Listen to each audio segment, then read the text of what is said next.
I'm focused. I've been watching for the omens.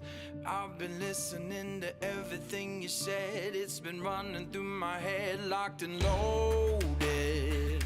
I got the feeling that you know it. Yeah, I've only just begun. I won't stop until it's done, till you're broken.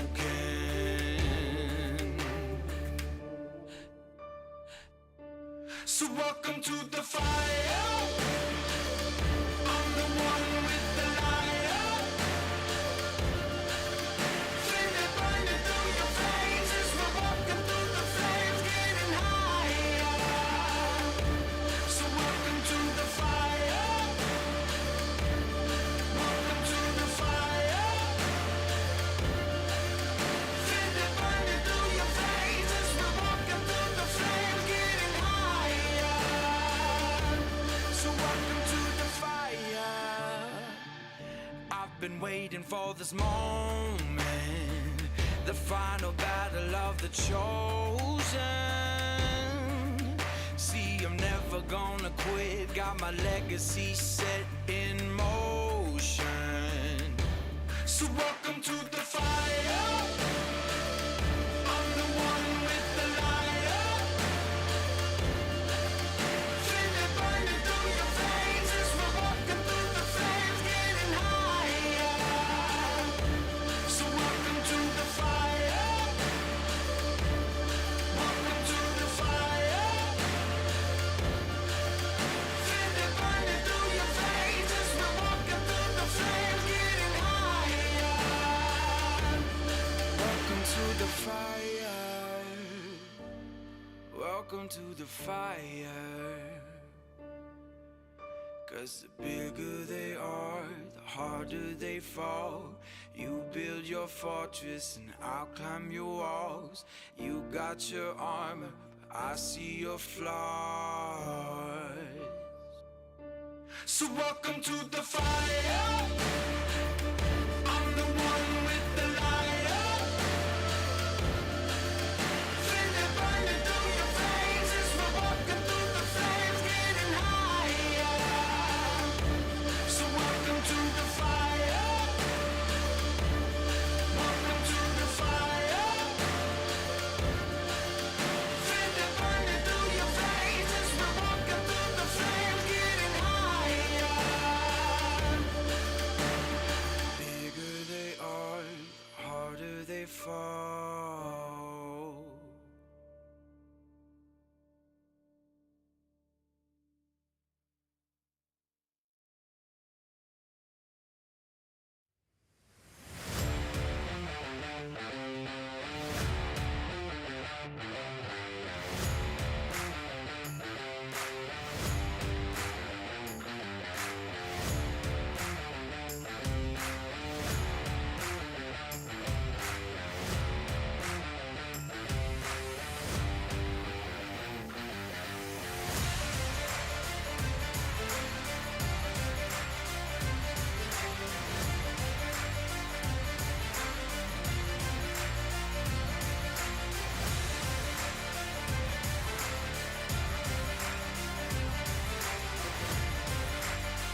Greetings, everyone, and welcome to the first episode of the Back and Forth, brought to you by Headquarters Air Force Recruiting Service. I am Major Rico Lane, the Branch Chief of National Advertising, and my team and I are honored to provide this service to you. The Back and Forth is a brand new live stream show where we will be answering questions, breaking down any barriers that may be preventing you from joining, and we're also going to be giving you a sneak peek into the exciting world of the United States Air Force. Whether you're interested in joining the Air Force as an active duty airman, or Air National Guard, or Air Force Reserve, we got you covered. We can even talk to how to join the United States Space Force. With the help of our expert recruiters, we'll be giving you all the information you need to make an informed decision about your future. But this is meant to be a two-way communication, so we encourage you to ask questions, share feedback, let us know what you'd like to see in future episodes. This show is for you, and we hope that you gain valuable insight and better understanding of the United States Air Force. So let's go ahead and get started. All right, welcome. First of all, I want to say thank you to everyone for joining us, and welcome to the first episode of Back and Forth. My name is Master Sergeant Jody Reed. I'm a recruiting instructor for the Air Force, but you also may know me as Jody with the Y. I'm one of the hosts today, and the other host is... I'm Tech Sergeant Greg Cerny, and I work right here at Randolph Air Force Base in San Antonio, Texas. I work at Air Force Recruiting Service Headquarters, and I operate the management for broadcast. We do all of the television and radio productions that come out of our advertising branch. So the purpose of this entire show is to give you guys an opportunity to ask questions very specific to your situation that have to do with the Air Force, different components of the Air Force, different jobs of the Air Force, anything Air Force related. We have different hosts planned throughout the extent of this show. Today we've got three amazing guests that are also going to help us answer questions specifically about the different components, and they're all recruiters. So any questions that you guys have about that, we'll be able to get into that stuff. We also have a bit of a news segment where we can kind of bring you some exciting new stuff that's happening inside the Air Force, new opportunities, changes that are happening inside the Air Force for those of you that may already be in, and we're looking forward to having an amazing show. So with that, we answer your questions live right here. It's time for the Back and Forth. Let's go. Let's go. All right, so we have three different recruiters from all the different components. We have the I'm going to start with the Air Force Reserve. We have the Air Force Reserve recruiter. It's Technical Sergeant Reyes. We also have an Air National Guard recruiter. It's going to be Technical Sergeant Ostrowski. And then we have an active duty recruiter, and that's going to be Master Sergeant Steinberg. We're going to go ahead and let them introduce themselves for the reserve. Go ahead, Sergeant Reyes. Let us know who you are. I'm Sergeant Delos Reyes. I am out here at Hamburg, New York, and I've been here for about almost a year now. So been recruiting for a little over 2, enjoying it so far. Okay, I got a question for you. Out of all, how long have you been in again? I've been in for about 16 years now. I started off with active duty, and I did active duty for about 15 years. So 16 years of Air Force experience. It's a big question, but what has been one of your most favorite experiences in the Air Force? Mine is basically meeting people. So I grew up in Guam. It's a really tiny island out in the middle of the Pacific. So for me, I was able to meet a whole bunch of people across the United States, just from all over the world, make great connections. So to me, that's the biggest takeaway. Okay, so all the way from Guam and getting to meet people all over. All right. All over. And everybody's got something that they like, something that they enjoy. And for me, that learning a little bit of every culture that I've been exposed to has been great. That's awesome. Thank you, Sergeant Reyes. So we're going to move over to the Air National Guard recruiter. Sergeant Ostrowski, can you let us know who you are? Hi, I'm Technical Sergeant Kataryna Ostrowski. I am with the Michigan Air National Guard. In May will be my 1-year mark as a Guard recruiter. Before this, I was about 3 years. I did 3 years as an active duty recruiter, and I've been in for just over 14 years now. Same thing. What has been one of your most favorite experiences since you've been in the Air Force? I would say I do agree with the people that you get to meet, just because you do get like a variety of experience and like different backgrounds. And then I would also say the opportunities, just knowing like something that you did in the Air Force can transfer, whether it's to another component or to the civilian side after you retire or get out after a contract. Right. Yeah, that military family. Every single place you've ever been, you always have that family that like you just build a new one, and those people, They're right there forever. So it's really cool. Sergeant Steinberg. Yes, sir. So I've been in recruiting for about 2 years now.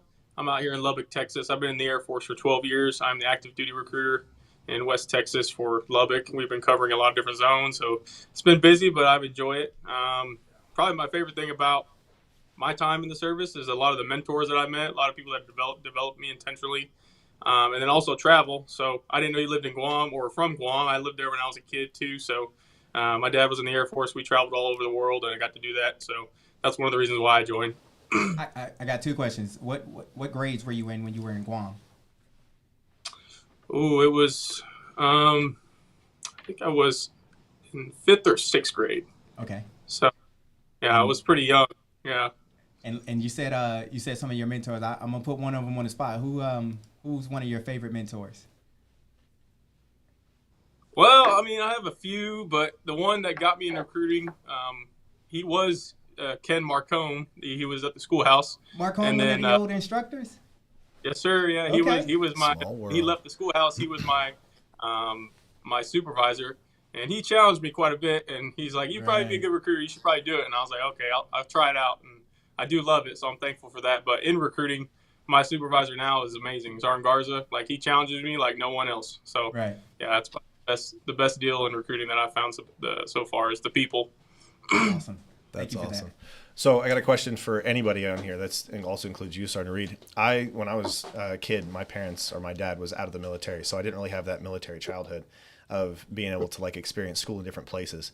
But I can only imagine what that's like to grow up in an environment where like you're constantly moving. Like there's challenges there, sure, but like I can't even imagine what it'd been like to be a kid on Guam or somewhere else. So just what can you say about that?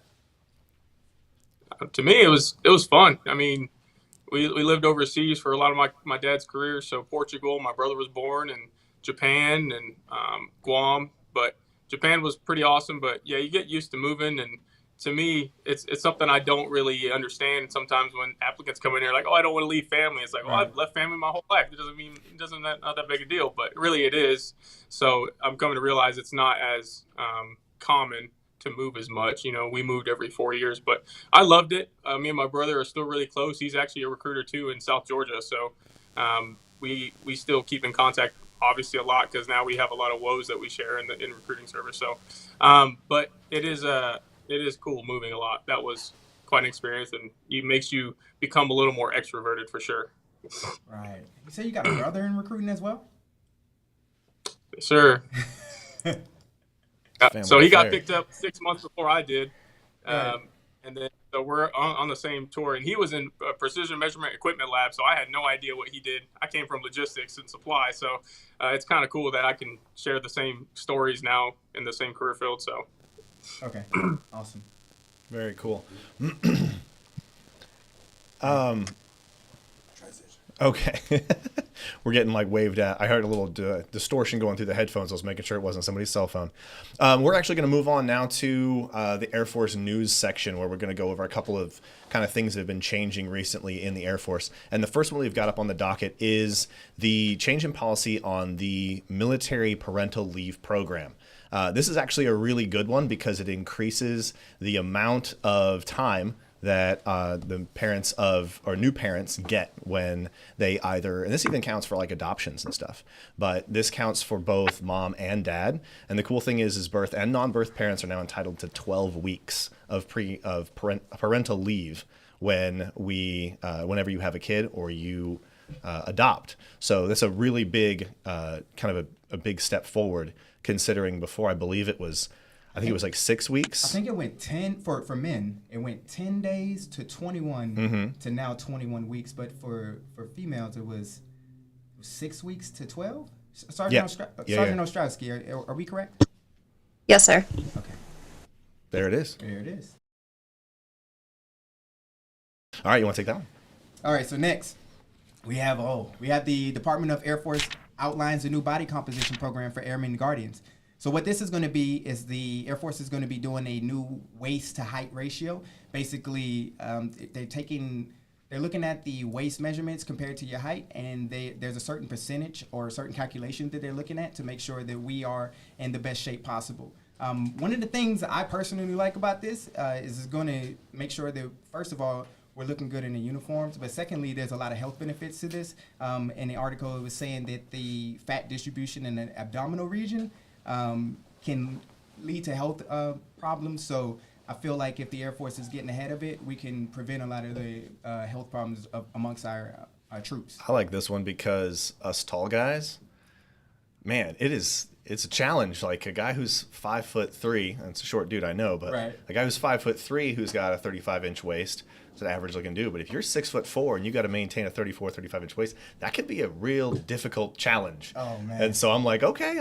I definitely enjoy that aspect of this. I remember in when I first joined the Air Force, my waist was about a 28-inch waist.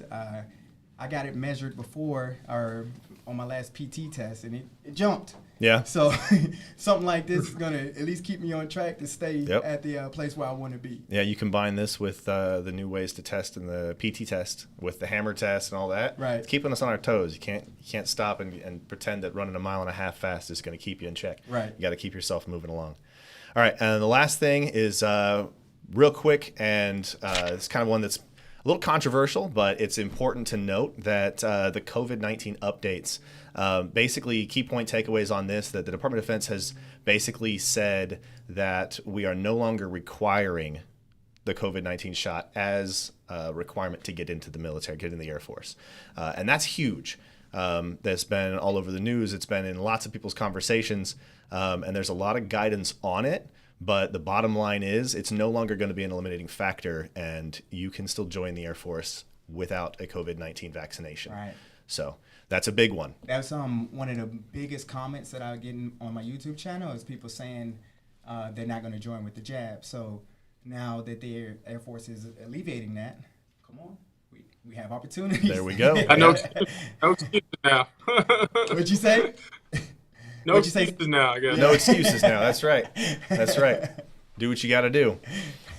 All right. So now that we're done with this is our 3 points of the news. We're done with this section. We're going to kind of roll back into capitalizing on our wonderful guests and picking you guys' brains about what are the main differences between the different Total Force components. And by Total Force, I mean all of the different things that share the Air Force title, right? So you can see it at the bottom of the screen. You've got U.S. Air Force, you've got Space Force, Air Force Reserve, and Air National Guard. And while we don't have a Space Force representative here, we're going to focus more on the Air Force stuff today. And we really kind of want to take a little deeper dive into what it means to be part of each of those things. Before I joined, I honestly didn't know. I can't even say that if I had walked into a reserve or a guard recruiter's office that I would have been active duty. I very well could have done one of those. All I knew is I wanted to join the Air Force, and I knew what I wanted to do as a job.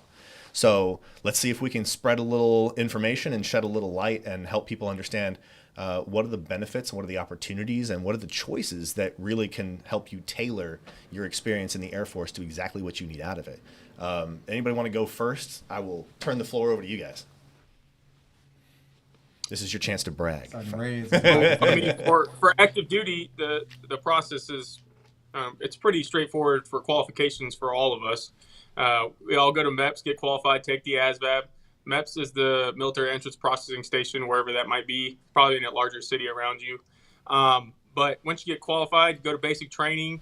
You'll have your job, unless you went into the open general or open mechanical. And then 7.5 weeks later, you'll graduate basic training, and then onto your tech school. So after tech school for active duty, you will actually go to your first assignment. And you fill out a basic preference in basic training, and then hopefully get something on your list based on the needs of the Air Force and what you wanted to do. And then that would be your first assignment. But for Guard and Reserve, you would go back to your hometown or wherever you got recruited out of. Gotcha. Very cool. I remember I was pretty familiar with that process just because that's what I went through and what I did. But I actually have some questions for Guard and Reserve, so we'll get to you guys in a second. Sorry, Reyes. All right, for the reserve, so we all have had active duty experience here between all three recruiters, right? So in the reserve, we offer part-time positions. Like Sergeant Steinberg said, I mean, you don't necessarily have to go back to where your hometown is.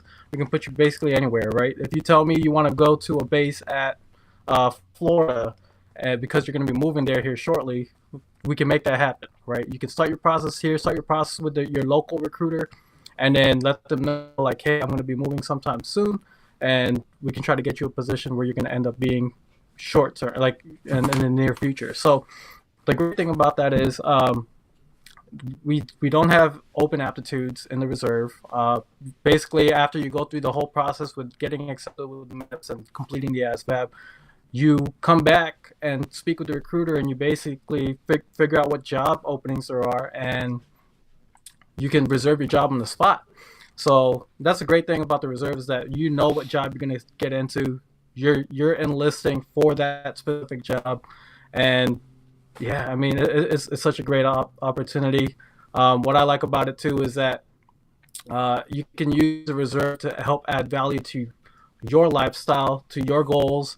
If you feel like you need some extra income, or you feel like you just you want to gain some new skills, such as a new trade, whatever it might be, we can help you get there. So if you have certain goals, like I want to complete school, but I need money, we can help you with that. If you want to say like, oh, I want to learn how to turn a wrench, we can help get you a job to turn wrenches. Right. Sergeant Reyes, you mentioned somebody doesn't necessarily have to join through where you're located. Like if they said they are moving to Florida, but they wanted to start the process with you, you can do that. As far as the job process, go ahead. Oh, sorry, go ahead. No, I was going to say. So they can start. You got it. They can start the process if they're here in my local area. So if they're in my local area and they tell me I'm going to be moving sometime soon, but I want to start the process now, we can make that happen.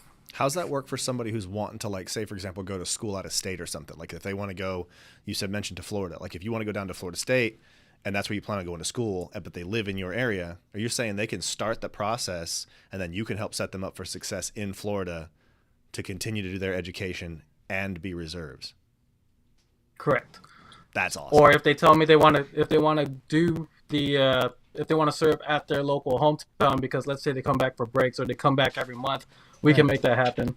The obligations is 1 weekend a month and 2 weeks per year. Sorry, so 1 weekend a month, 2 weeks per year, and as long as you make it to drill and you can coordinate with your unit about what your goals are, like voice it out, let them know what your goals are. No one's ever going to know unless you speak up, right? And so that's a key thing. Reyes, you're able to see different squadrons across the United States, across the nation. You're able to see what jobs they have available and book a job for someone across another state? Correct. Wow. That is interesting. That's pretty cool. That is pretty cool. Yeah. What would you tell somebody who really wants to know how to apply to be part of the reserves? Where would you direct them? So it's just like with active duty, and I imagine with the National Guard, Air National Guard, contact your local recruiter. That's how the process starts first. Contact your local recruiter. If you don't know how to contact your recruiter, download the Aim High app or go on airforce.com, and you can find a local recruiter on there. And with that being said, I mean, contact them, text, follow them on Instagram, whatever it might be that's on their contact list, and then they'll help guide the applicant to reach their goal. What would you say the best way? Would you say phone, text, email, or do them all?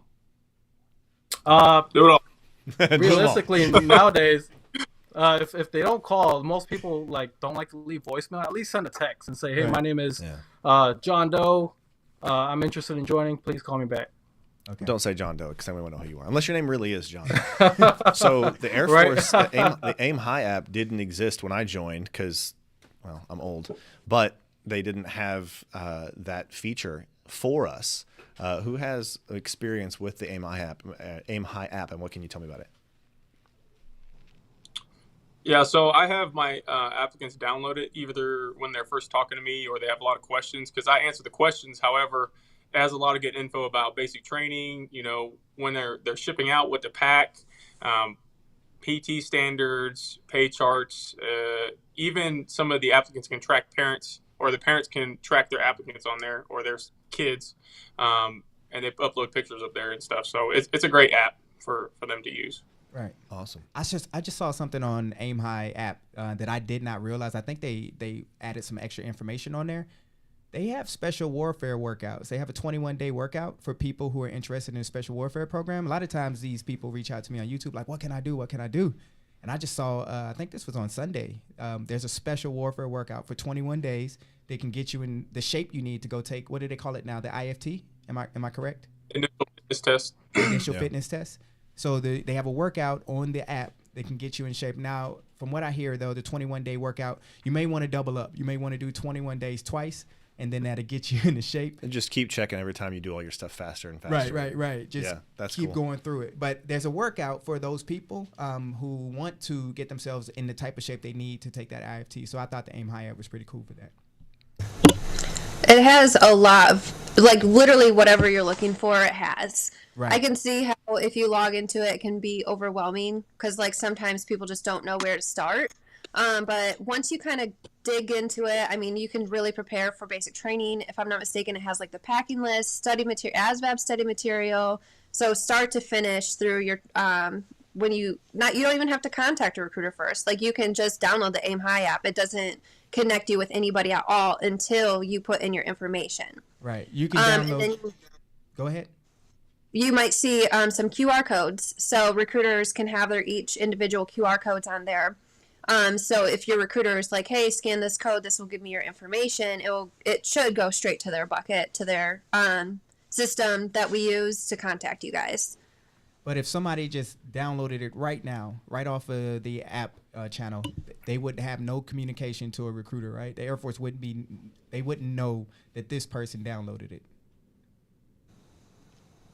Not as far as I'm aware. Like, you would have to put in, like, go to contact a recruiter, find a recruiter, Right. and then put in whether you're interested in special warfare or not, what level of education you have, and then your zip code. But it's going to take So you being a little bit more active to give your information out.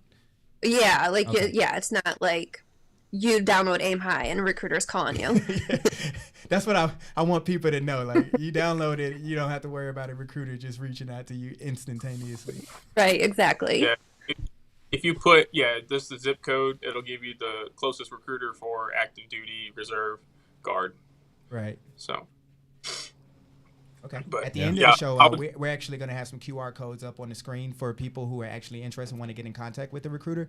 If you stick around to the end, there will be some QR codes on the screen that you can click on, and it'll get you in touch with the recruiter you need. Yep, and it also should have one for Aim High as well, so you just download the app there. All right, Sergeant Ostrowski, you want to take us away for Guard and what some of the perks, benefits, and things that the Guard can offer? Yes, absolutely. So I'm kind of in a similar situation. When I joined, I didn't know there was like a guard and reserve. So in tech school, some of the people were like, oh yeah, after this I'm going back home. And we're like, wait, what? How does that work? So that's when I first learned about the guard and reserves. And I never really thought too much about it. Like I said, I was active duty. So when I was stationed in North Carolina, we had a reserve unit attached to us at Seymour Johnson. And then it wasn't until I became a recruiter in Michigan that I really started hearing about the Guard, because I was out of an office right down the road. So just over that little bit of time and learning and then becoming a recruiter for the Guard myself, like, this is where I really got to learn the major differences, because up until that point, I was like, there can't be like that many differences, right? But the Guard is great for when you want to stay home and continue your regular life. So whether you want to go to college or if you want to go do a trade, if you already have something kind of established here, but you're like, but I still want to be a part of the Air Force, it is such a great option for you. Where we kind of set ourselves apart from active duty and reserve as well is that we fall under the state. So when you do your oath of enlistment, you raise your hand, you make that oath to the President of the United States and to the governor of your state. With this, you get additional state benefits as well, with the main one being your education benefits. So along with federal tuition assistance, we do get state tuition assistance as well. So depending on what state National Guard or Air National Guard that you go to is going to determine that amount. But for example, Michigan is $14,400 a year on top of your federal tuition assistance, which is that $4,500 a year that you get. And then you are going to be enrolled for the Montgomery GI Bill. So if you want to use like a stipend to go to college, and then eventually if you get qualified and, what I'm trying to think of what I'm trying to say. If you meet the criteria is what I'm trying to say. You could potentially enroll to the post 9/11 GI Bill as well. So you have a lot of great benefits there.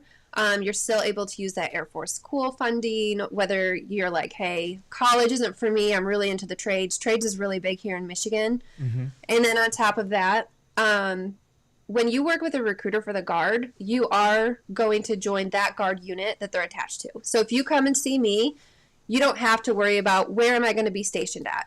If you came to tell me and I was your recruiter, you will be going to Selfridge Air National Guard Base in Michigan. So you know that for a fact. You can tour the base. You get to meet different shops. Like, you get to have a good idea of what to expect before even making that commitment. So I think it's kind of that best of both worlds.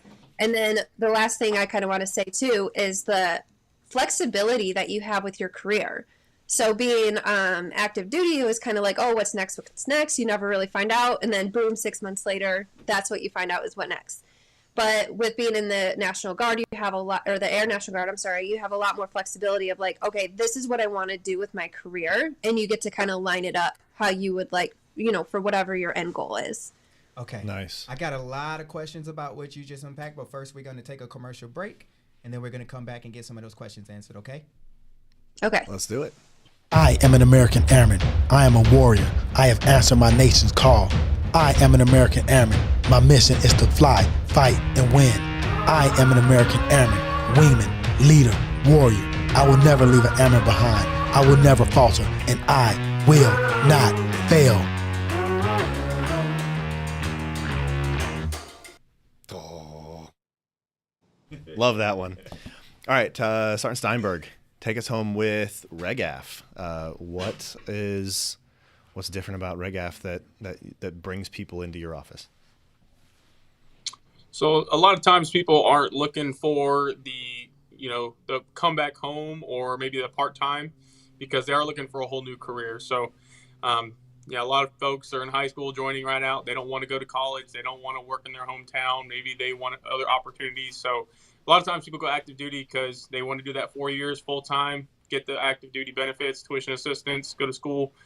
You can go to school locally wherever you're stationed, but a lot of people opt to go online.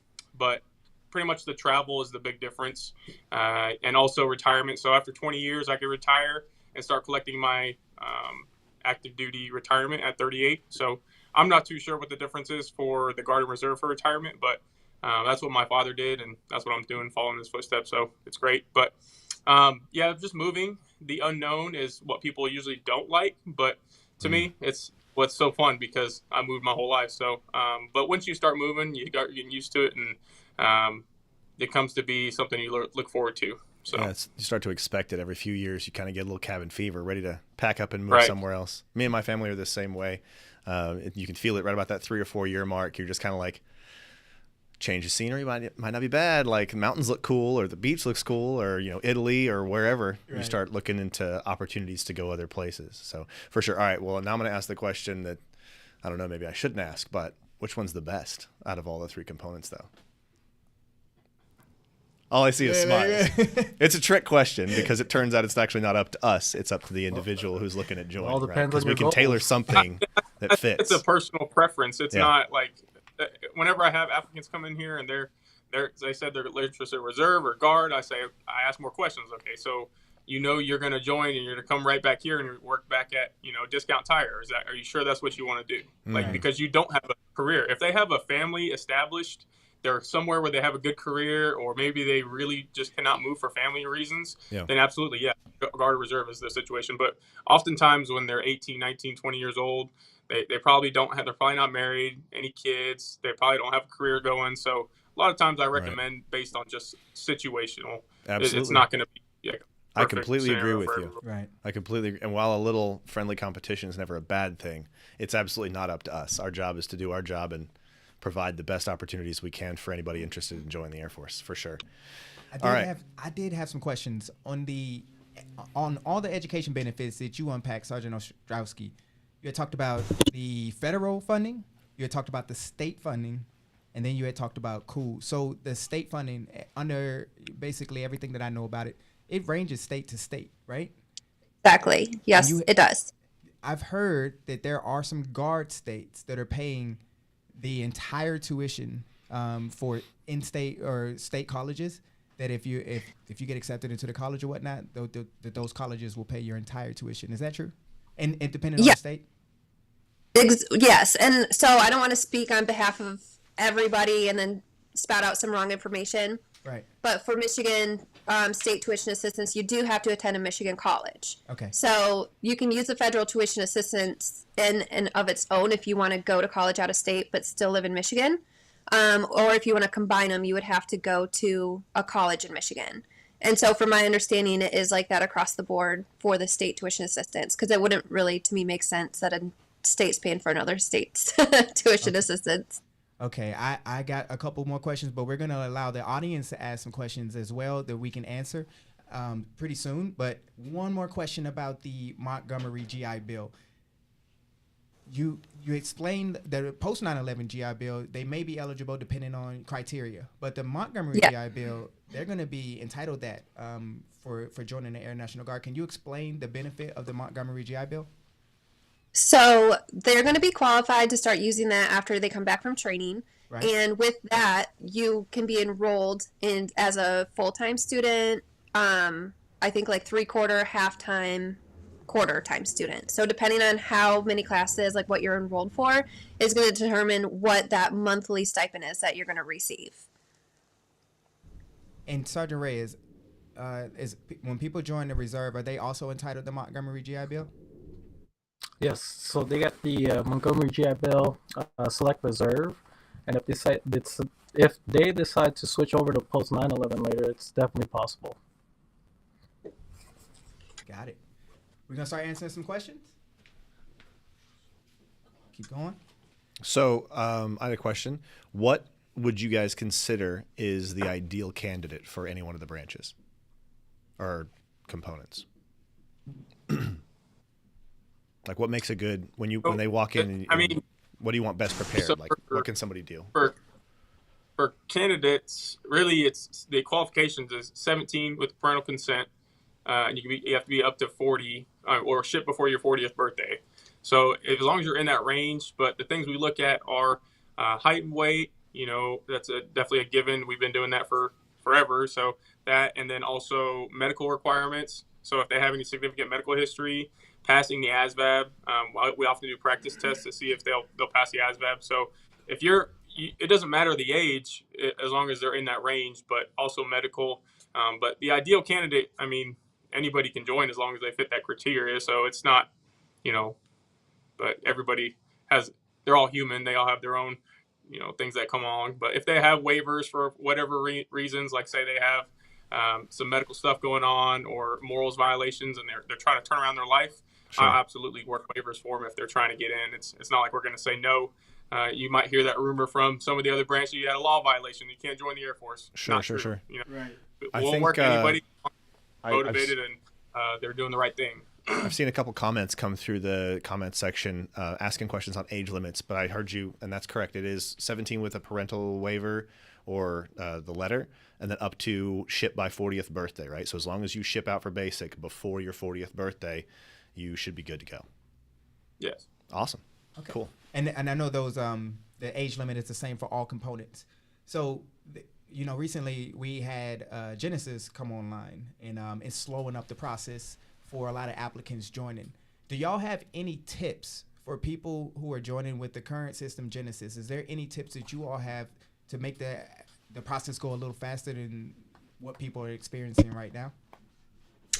I would say just get ready to get your medical documents. If you know you're going to answer yes to something, just know that you're going to have to gather that information. The sooner you get on it, the better. Sometimes it can take 2-3 weeks to get your information because some medical facilities will use a third party. So they have to contact a third party and then they will only mail you. Yeah, that can take some time. Yeah, and it can take some time. No CDs, no pictures, things like that. And I would say make sure that you actually had a diagnosis. Yeah. So that's a big one because a lot of people think they have something and then it's like there's no record of it. But now we have to go through this whole back and forth of proving Right. whether you have something or not. So I had somebody on my comments the other day. They say, I tore my ACL. What do you think the chances of me getting in? I was never diagnosed. And so I was like, how do you know you tore your ACL if you never were diagnosed? Like, that's a bold statement to make. I'm a doctor. Right. Like, how do we know you just didn't hurt your knee? How do you know you tore your ACL? Yeah. So it's like, so now you go into a recruiter's office, you tell them, hey, I tore my ACL. They're going to put you down a rabbit hole of finding these documents. Come to find out it never happened. That's a really good point. I didn't even think of that. People coming in because you can have an injury and then from your childhood and just assume that this is what happened. Right.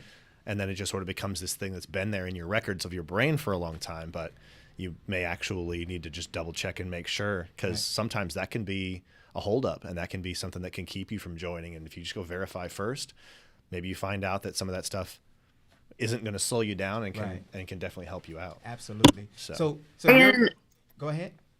Sorry, I just wanted to kind of combine what you were last saying with the medical stuff. So the age with medical.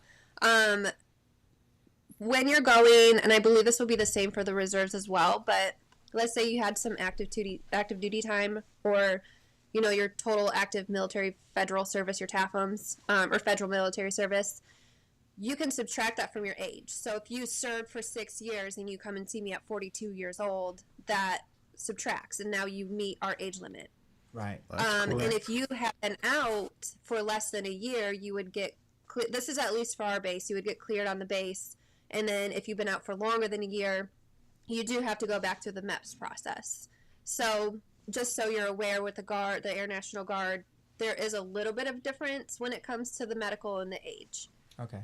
So that's the same for reserves.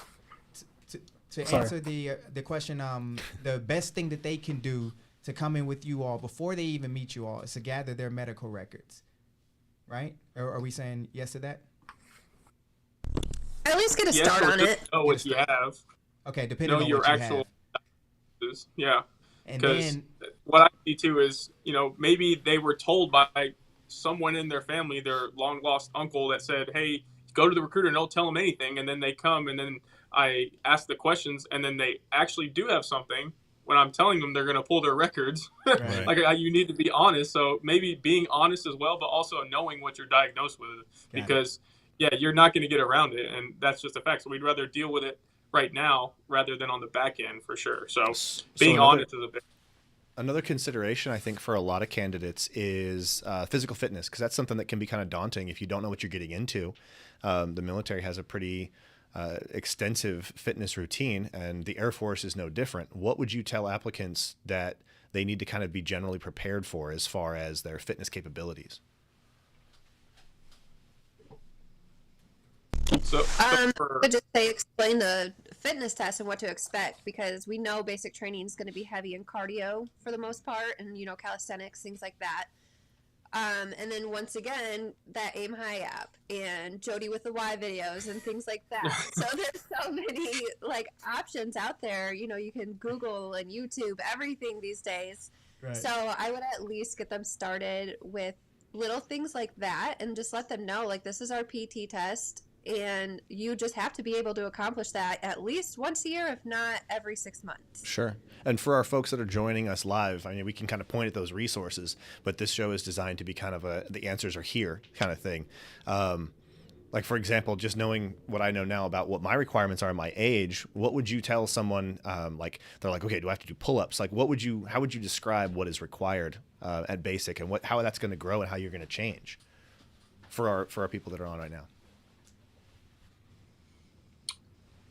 So, I mean, I tell them, when we're doing the initial appointment and on the 1966, we talk about fitness and mile and a half run, push-ups, sit-ups. That's the standard PT test that we have. But there are other tests, but I believe in basic training, they're still doing the standard mile and a half run, push-ups, sit-ups. And once they get into the program, when we have depth calls, I can usually tell who's going to struggle. If they can't make it one lap around this pond back here, then I know that they need a little bit more attention, and they're nervous about it. They express how nervous they can be about basic, or they will be about basic training. But really, when I joined, I wasn't really into fitness, and they do a great job in basic training of preparing you to pass. So I wasn't a runner, and most of us make 90s on the PT test when we go through, because that's what you're doing. You're eating 3 square meals a day, you're exercising, you're getting good sleep. So your body is in tune to pass that PT test, and they give you additional help. Before, like I've ran with applicants before if they needed to because they got nervous, or maybe they were just making sure their weight was good. But in basic training, they will give you the time and they will intentionally develop you to pass the PT test. They put a lot of time and effort into you and money. So they're not going to just throw you to the side just because you can't run in a certain time frame when you first get there, especially. I remember when I was in the delayed entry program, I remember my recruiter's office was right next to a high school. So there was quite a few of his applicants, quite a few of his deppers were high school guys. And I joined when I was 25. So I had a little bit of a distance from my active lifestyle from when I was in high school playing sports and stuff like that to having a desk job for 5-6 years and being a little bit more, have a sedentary lifestyle. And I'm not a built runner. I don't run fast naturally. And I can remember doing some of those runs with those guys going, I have made a large mistake. But you're right, basic training really did line it up. And looking back, basic training was one of my fastest recorded run times. So like you're right, the meals, the sleep schedule, the constant PT and stuff like that. Right. Yeah, absolutely. I got a question for you. You said you joined at 25. So yep. You said you had a sedentary lifestyle, so you weren't working out as much as you would have liked. Absolutely not. Like any exercise or like cardio that I had was due to anything that I was doing for work. Right. Like I didn't really play sports a lot. Like I was kind of into martial arts a little bit, but it wasn't enough to be considered like a workout routine. Okay, so beyond PT, where you said, oh my God, I made the wrong decision, what else at 25 did you deal with that the 18-year-old didn't deal with? Ooh, that's a really good question that has like a whole bunch of different tangents you could go on. What's the biggest thing that you think you dealt with as a 25-year-old? I'll tell you one thing that was really surprising and it was humbling for me was I had to learn very quickly that just because my age meant that I had the life experience, my rank did not mean that I had the authority to challenge or to even sometimes speak up. Like there's a time and a place for an opinion or a time and a place to be able to say something with authority. And when you're a brand new airman, that may not be the time. That's when you're supposed to absorb and you're supposed to listen and you're supposed to learn, right? You're supposed to be kind of absorbing all that information. And that was difficult. That was a challenge for me. Luckily, I didn't get in any trouble or anything, but I can remember that a lot of internal conflict where I'm like, and it took a while. So even today, like up to this point in my career, most of my supervisors are younger than me. Right. And sometimes that can be a bit of a check and you have to realize like they've earned that authority, they've earned that position. And you really have to allow the system to kind of operate there and know that you have a job to do and they have a job to do. And the chain of command exists for a reason. Okay. So but I'll tell you, having that life experience definitely does give you a little bit of a leg up, though. If you've been out in the world for a little while, you join the military, it makes more sense a lot of times, and it can be easier to make the hard decisions. Do you have a process? Like, okay, so when you went through basic training, you may have had a TI that was your age. You may have had supervisors that were younger than you, and sometimes they may say something, and with your wisdom, you're like, we could probably do that differently. Do you have a process of doing like a kumbaya, like a Zen type thing, where you could just say, okay, let's do it your way? Yeah, it's like this. Got it. Yes, sir. Yes, ma'am. Is there any tips for our older viewers who are thinking about joining that you have? Whatever you think you got to run just a little bit more. Okay. That run test is brutal. Like just if you're not a runner, I've got a bunch of peers that are in their late 30s like I am. And if they go run, these guys are running marathons, or these guys are. I'm just like, I can't. Like for fun, what are you doing? So I'm not a runner, so like that's not my thing. But definitely be prepared to push yourself a little extra in the training aspect. So, but yeah, it's definitely a cool experience for sure. Okay, we're gonna go to an Air National Guard commercial. When we come back, we'll talk about it. Okay. Let's go.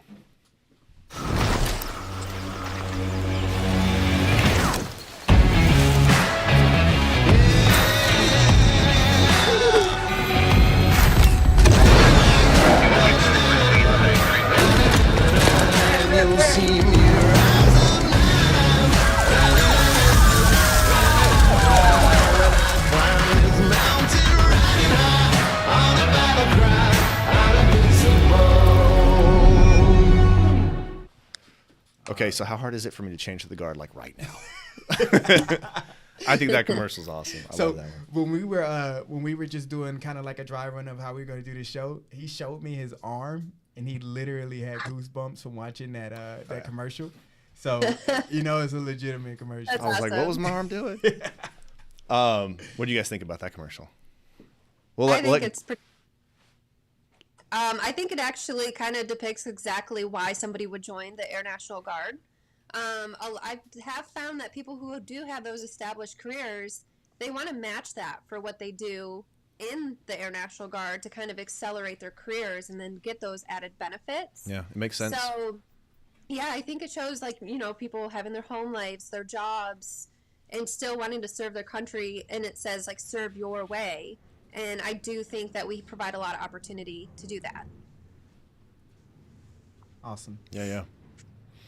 Reyes, you got any input on that commercial? We'll get to yours, I promise. Oh, I think it was great.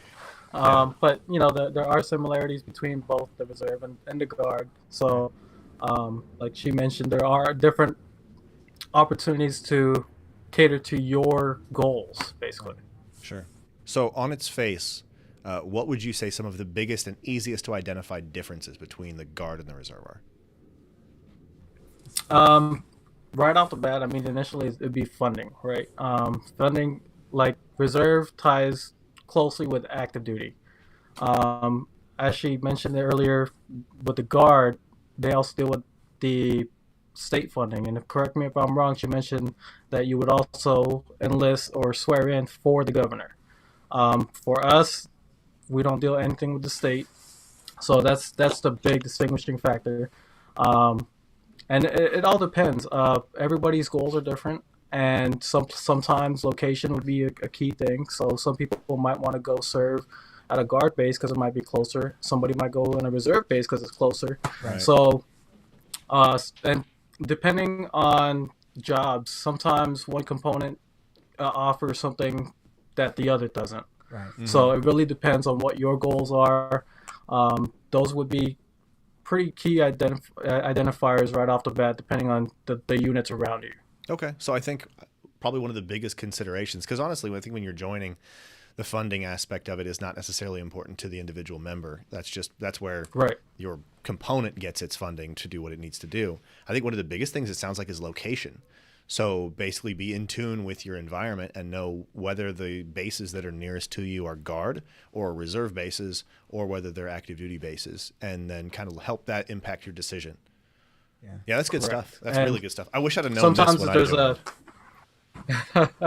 Yeah, sometimes they all tie in with each other and work at maybe an active duty base. So I've worked with a lot of reservists as an active duty member at the time, and I thought it was a cool experience. Right. Very cool. Hey, for the viewers, we're going to do the Q&A pretty soon. We got a couple more commercials to show, but we are taking track of all of those comments that you all have. So don't think that we're just throwing them away. We have those in a queue somewhere. So once we get to the Q&A, we're going to start answering those questions. Absolutely. So keep them coming. Yeah, we can see them streaming. Yeah, don't feel like your questions aren't going to get answered. Just keep the questions coming, and then when we go to the Q&A, we'll answer everything. Okay? Yeah. All right. Who's ready for the commercial? Let's do reserve or let's do reserve. Get ready. In the Air Force Reserve, you are not half in, half out. You're all in as an airman, and all in as you. All the benefits, all the education, and the freedom to be in charge of your own life. If you're ready to do for yourself what you can do for your country, you might just be ready for the Air Force Reserve.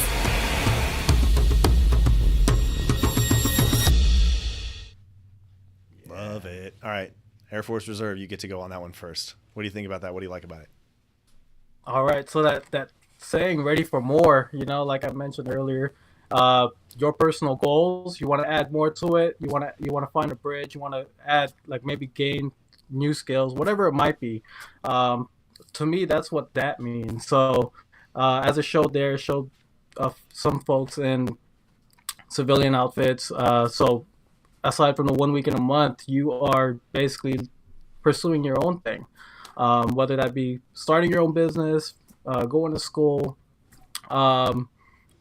pursuing a different career, those are all things that you could do outside of the reserve while you're serving, if that makes sense. So I think that showed it pretty good. And you could still have family, like it showed there. There was a man with a family. So I mean, you have a lot of control of what you want to do, and the way I tell a lot of people is, you can use it as a way to add value to yourself. Meaning, like, how do I say this? If you're a gym rat, right? Do you take that protein shake knowing that you need it, or is it like something that adds benefit to you, right? That's how the reserve is. It adds benefit to your current lifestyle. So, in that sense, we are like that protein shake. We can give you those gains. Oh, okay. That's high level. All right. Sorry, Steinberg over here taking notes. He's like, I'm gonna come up with my punchlines here. I got you. We can get you those gains. Hey, so you mentioned, I knew this, that there's all kinds of people who are in the reserve, in the Guard as well, who actually have careers that they're managing along with the Guard, along with the reserve. So when you all have your meetings, what is drill? I'm sorry. When you all have your drill and you get to see everyone, what is that like, seeing all these people with these different careers? What kind of networking opportunities do you see in those drills? I love that you brought up the networking opportunities. I tell people about that all the time.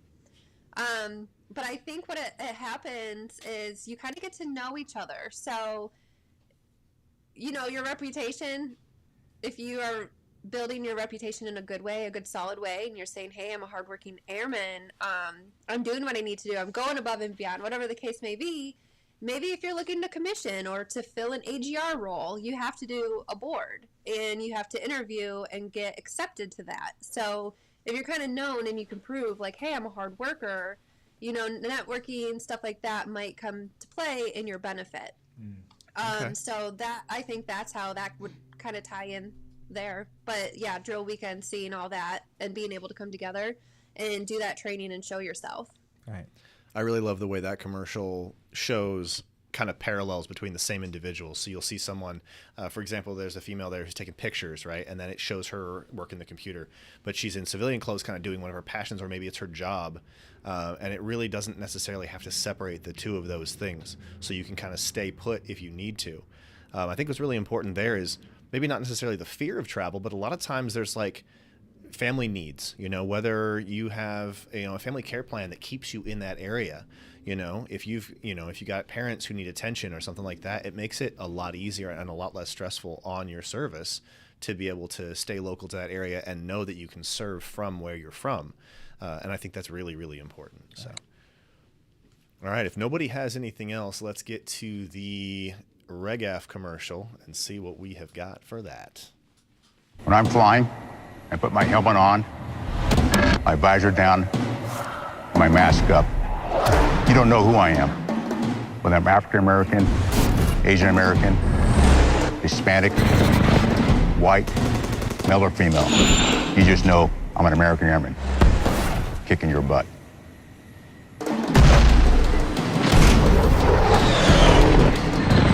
I'm General C.Q. Brown Jr. Come join us. That is one of my favorite commercials. And I know I keep getting hyped up about it, but I work in the department at our building that does a lot of either the contract work that creates these commercials, and we make some of them in-house too. So like, that's the helmet commercial is what it's known as for General Brown, and I like that one. There's some ties to like Top Gun in that one, and all of the different cinematography that we used to make that commercial is really cool stuff. So now that I've stolen your thunder, please take it away. Yeah, definitely the best commercial in my opinion, active duty. But no, that is one of the coolest commercials. I think that was in the Top Gun. Was it in the Top Gun preview? It was a commercial. Yes, it was. We managed to monopolize the market for I think all of the Navy theaters. And even though Top Gun is a Navy movie, we put an Air Force commercial in front of every single airing of that movie in all the Navy theaters across the country. I'm pretty sure. I could be mistaken, but I do know it was. Yeah, I saw it. But I watched it 5 times in theaters. Oh my God. The worst thing is I cried like 4 times the first time I watched the movie. Wait, when? Yeah. And then the second time I watched the movie, I cried again 4 times. So I just was going back. It was for science. But I noticed that commercial kept playing every single time in front of it, so it was awesome. I'm trying to think of the cry scene. No, we're not going to get into that. Okay, we're not going to get into that. I don't want to get you there. What we are going to get So, into, Fun fact about actual General Brown is he graduated out of Lubbock, Texas at Texas Tech. So I actually got to meet him a few months ago. He came and did a talk over there, and he got to do the coin flip at the halftime. No. And we put a big old event up there. The commander came down. It was a really good time. We did one of those little football throwing booths at the game. So it was awesome. Yeah, I get to meet him, and he's a super awesome guy. But yeah, straight from Texas Tech. That's awesome. I forget what year he graduated, but it's a good story. He's a pretty incredible guy. I've actually got the honor to interview him a couple times, but really cool to interact with, and very down to earth, super easy to approach and talk to and kind of share kind of vision and goals, and awesome mentor. So, all right, now we're going to get to the part of the show that I know a lot of you out there in the audience have been waiting for. This is the Q&A section where we'll put your questions up on the screen and we'll address them with some of the brightest minds that the Air Force has to offer and bring you the answers as best we can right here and right now. If you sure to put a Q in front of your question so we know how to filter between the conversations and the Qs and the questions. But we should be good to go. Let's lock into it. All right. Let's see. I hit the button a little early, so I'll have to come back and do that in a second. All right, so question, does the Guard or Reserve have physical therapist position MOSs? So Air Force is going to be AFSC or Air Force Service Code. Is that right? Specialty Code. That's right. Yeah, Air Force Specialty Code. MOS is Army, but physical therapist positions. How's that work for y'all? The answer is yes. This is... Sorry. No, go ahead. No, I was just going to say, I'll admit that I'm not 100% sure. To me, I think that it is an officer position. Right. So you would work with the officer recruiter on getting qualified and then find the specific base that has that AFSC or that MOS, that job. But the position is there. It's just going to be the officer recruiter's responsibility to fill it? Yeah, kind of. Like, they help push the paperwork and do, like, the board, or they don't do the board, but they help get, like, the board interview set up. And then so it's the same type, like, you would do the interview, and if you're accepted, then your paperwork gets pushed along and you fill that position. But then once again, with the Guard, you would work specifically with the base that has that job. Got it. So the bottom line is yes, absolutely. And the second answer, which is probably going to be a pretty common one here, is talk to your recruiter. Got it. That's correct. That's where I was going to go, is contact the nearest HP recruiter, which health professional recruiter, and you can find that in the AMHI app. On the reserve side, I'm not able to see those officer positions. Okay. So the officer recruiter would be able to help you out better with that. Sounds like one of the most useful resources is going to be that AIM-HI app. AIM-HI app. All right, perfect. Okay, so how difficult is it to cross-train AFSCs within active duty versus reserve and the Guard? I can speak on active duty myself. I'm actually I cross-train twice, I guess, if you count recruiting as one of them. So I cross-trained from E&E, which is electrical and environmental specialist. I was basically an electrician on aircraft, and then I cross-trained into geospatial intelligence. So it's basically imagery analysis. I looked at video feed. I looked at still motion images. And the process was pretty easy because they had availability into the geospatial analysis career. But if you're trying to cross-train into something that is not available, then it's not going to happen. So once you get to that, I did a 6-year contract. So at the, I want to say 59-month mark was when I was eligible to cross-train. I was able to see what opportunities there were out there. And then I basically said, I want to do this one. And then I got an email back and they said, hey, you've been accepted. Yeah. And if you did a 4-year contract, they allow you to do that at the 35-month mark. So it's a lot of timing. And availability. I think once you lock in the timing, the availability, and you get your commander, whoever you're working for at the time, to say, yes, you can cross-train, yeah, it's actually a fairly simple process. Yep. All right, let's go next question. Can you talk about the direct commission into cyber or signal? Yes, we can. I will let one of our guests rock that one. Wait, did you want us to answer the previous question for Guard and Reserve? Is it different? Yes. Oh, okay. Cross training. Go for it. Yes, please. Yeah. Okay. Sorry. So, it's pretty easy, I want to say, to cross train as long as you're qualified, and then once again that position is open. So once you do your initial contract or you go into a career field, you have to be in it for 3 years, and then at that point you can apply to do your cross train.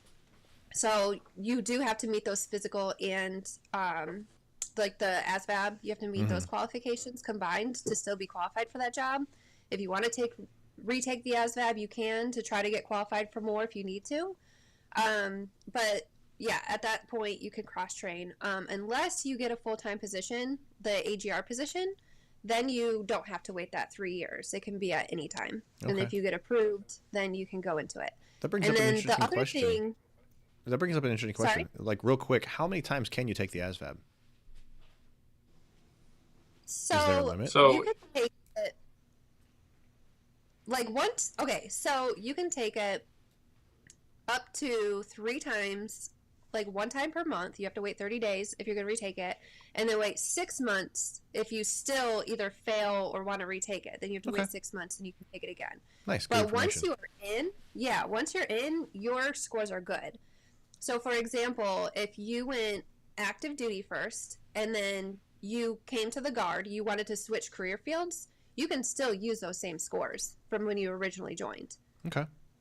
And if you, let's say you take it, right? And you originally scored a 54 on the ASVAB, but then you retake it because you want to try to score in the 70s. But you score lower. Now you're in the 40s. The original score, that 54 that you had when you first joined, that's going to stick for you?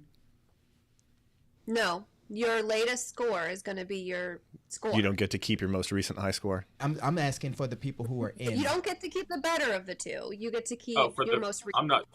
Yeah. And that's the same for people who are serving as well? Yes. Okay. But, I guess that brings me to the other question. If you score lower than your actual career field that you're already in, you don't get bumped out of your career field, though, right? No, because you're already qualified. Got it. Yeah, you're already qualified for that career field, so you get to stay in it.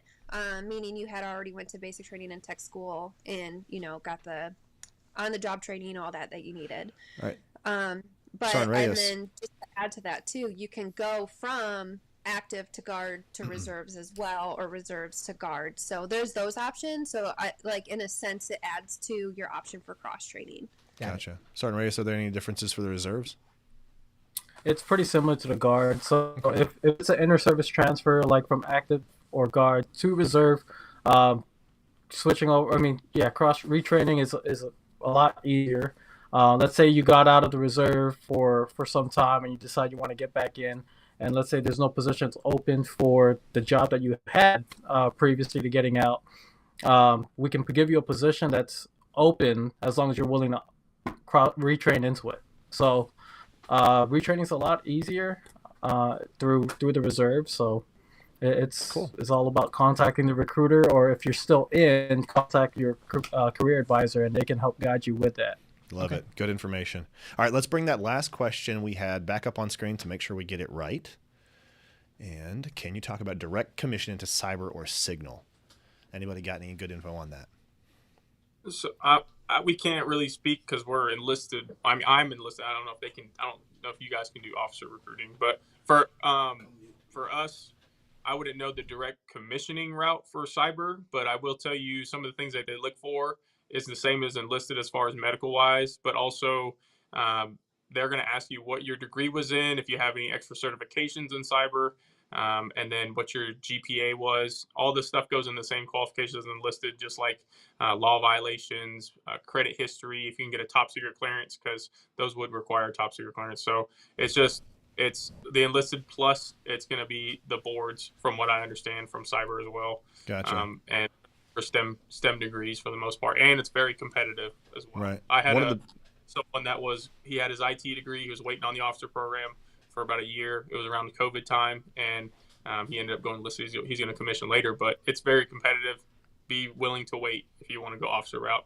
One of the benefits to having One of the benefits to having all of the help that we have to create this product, to create this live stream, is we've got lots of talent and lots of uniforms in the studio with us. So we're just getting some good information in, Sergeant. So I was speaking with the major, and the major saying that if you're trying to direct commission into cyber, it's going to be very similar to the enlisted process. You're basically going to create a dream sheet of jobs, and then you're hoping after you create that dream sheet, based off of your qualifications, that everything lines up and you can go into cyber. So it's not going to be a direct commission into that job. It can be if you get that job, but you can't come in thinking 100% you're going to get into the cyber career field. Except for the Guard Reserve, I do think they have some direct commission, especially for pilots. Okay, so he's saying for the Guard and Reserve, that process will be different. And I would say my biggest tip would be to reach out to the officer recruiter, the line officer recruiters, and speak with them to make sure that the information that is most correct information that you can get. Is that available on Aim High? The information may not be available on Aim High. You can do the research on the career fields, but the actual how the job process works, they're going to want to speak to a recruiter to really Cool. lock into that. All right, let's roll on to the next question. All right.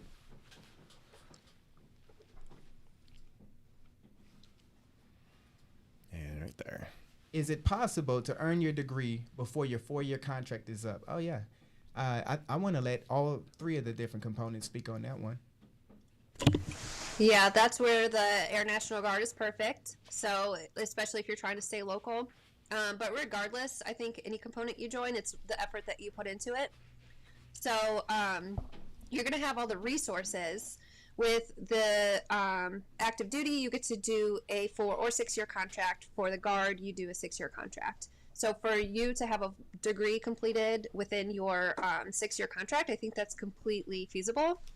And like I said, you get all the additional, like you get the state tuition assistance, you get the federal tuition assistance, and then if you wanted to start using GI Bills, things like that, that's all an opportunity for you.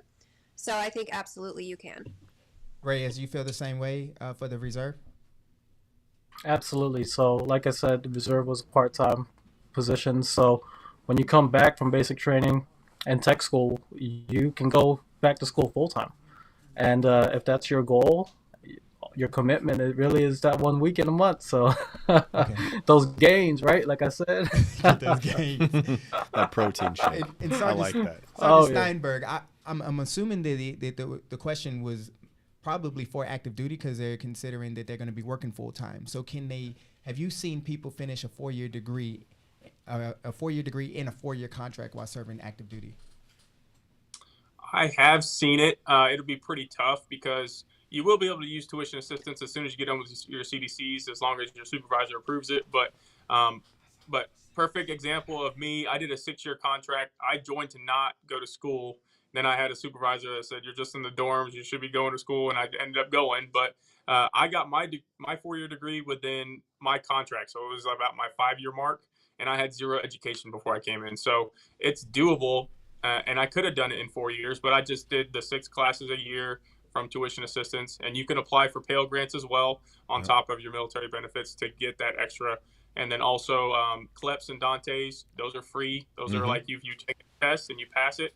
I know some of my friends that were really smart and they could pass the test, but I tried a couple and I didn't. I was like, I'll just do the long way. So, But really, the long way is if you just continue to take classes, you're going to get your bachelor's degree sooner than you think, and you come out of basic and tech school with college credits anyway. So you're actually going to school without wanting to go to school when you join the Air Force, and you'll have credits. So. We're speaking with the major here. He said that he finished his degree in 5 years. He did a 6-year contract, finished it in 5. And you say that you did it as well. So what was the workload like managing your job full time and going to school, knocking out that degree? How'd you handle that? And what tips do you have for people? So I'll be honest, it did take some sacrifice.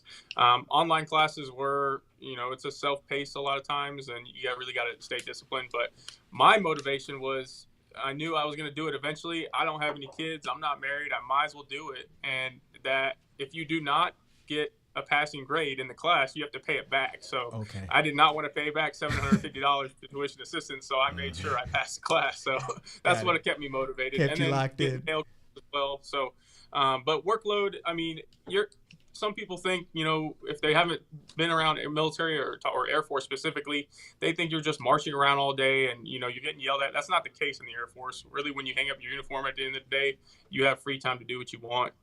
We're pretty close to like any civilian type of career field other than deployments and stuff like that. But you have a lot of free time. And even I know OU, when I was in Oklahoma City, they catered. They did classes close to the base for military. And Valdosta State University, when I was in Georgia, they had classes close to the base for active duty. So the big universities will cater to active duty to make sure that you guys are pursuing a degree and have every resource possible at the education center they're going to give you. So. Okay. Well, as we continue this show, as we continue with more episodes, we'll get some officer recruiters on the set so we can get those questions answered for all the people who have those officer questions. But for now, let's get another question up and try to get some answers. How old do you have to be to join Civil Air Patrol? Huh. Yes. I don't know if is there an age limit? I don't know. I think you'd be pretty young to join Civil Air Patrol. I've talked to some of my applicants that have done it, and one of the Civil Air Patrol, I forget his rank, but he was in here a few weeks ago, and he's got all his sons in it, and I could ask that question by him and see what it is. But I believe you can be pretty young in the program. Okay, just for the viewers, are you familiar with what the Civil Air Patrol is? So you can kind of give the viewers a little background, and maybe some of the younger viewers that are watching, you can give them some insight on what the Civil Air Patrol does. Just to chime in real fast, the age to join is 12. Okay. There you go. 12. And what would be the benefit of doing the Civil Air Patrol for our younger viewers? So the benefit is you get more rank when you come in. So I believe I haven't had anybody I've had people that are interested in Civil Air Patrol where they did it, but they didn't do the full term. I don't know exactly what the contract is for Civil Air Patrol to get the rank, but yes, if you do Civil Air Patrol, there is options to get a higher pay grade when you come in. I think it's just like if you had college credits or you did JROTC. Right. I think they have to have an award. It's the Billy Mitchell, the Carl Spatz, the Ira C. Aker. And there's one more. And you were the one asking questions. Who is it? It's like listing off the awards There's necessary. one more award. Damn. I'm wrong. Yeah, I have to teach it at the schoolhouse, and here I am failing. I forgot that extra award. But yeah, they can come in as an E3 with those awards. Okay. So it's a great thing for young viewers if you're thinking about getting started, just to kind of get that feel. The Civil Air Patrol is an auxiliary branch of the Air Force, so it's a great way for you to kind of start getting those skills if you're thinking about joining the Air Force. All right. Let's see what we got for the next question. Don't think reserve does state missions. Correct me if I'm wrong. 16 years guard and 9 active here. Sergeant Reyes. That's correct. So, like I said, we pretty much tie in with active duty. Our missions can closely relate with active duty, not with the state. So, federal missions primarily. Would there be any point where guard and reserve would work in tandem? That would be a question that I can't answer. Okay. So right now, if you had a hurricane come and there was a bunch of stuff that needed to be done for your city, could the reserve say, hey, you need to go out there, Sergeant Reyes? I've personally never seen it happen. Okay. Kind of like when here in Buffalo we had like huge blizzard hit in November. As far as I know, it was just a guard that got activated. Okay. The reserves typically don't get activated for those state missions. Got it. I remember I know that at least as support opportunities where the active duty will supplement guard for humanitarian efforts and stuff. I know. I've seen that. Yeah, I know that they'll sometimes work together in tandem too. So. Katrina happened, a lot of active duty. Yep. Katrina, the earthquakes, Haiti, stuff like that. Yeah, absolutely. I can remember some of that stuff. So, all right, let's move on to the next question. As a pilot for the Air National Guard, how often do you fly, and is it a full-time pilot? As a full-time pilot? Also, how do medical benefits differ from active duty to Air National Guard? Ooh, that's a great question. That is a great question. Okay, so as a pilot for the Air National Guard, how often do you fly? Sorry, it is a full-time as a pilot. I'm not 100% sure on this. I feel like it's both. Like there are full-time pilots, and then there is your traditional, the 1 week in a month, 2 weeks of the year. I'll have to get that information and get back, honestly. But they do fly enough that, they're completing their training and they are fulfilling the mission. So hopefully that answers a little bit of that question. Like I said, until I find out some more. What were you saying, Steinberg?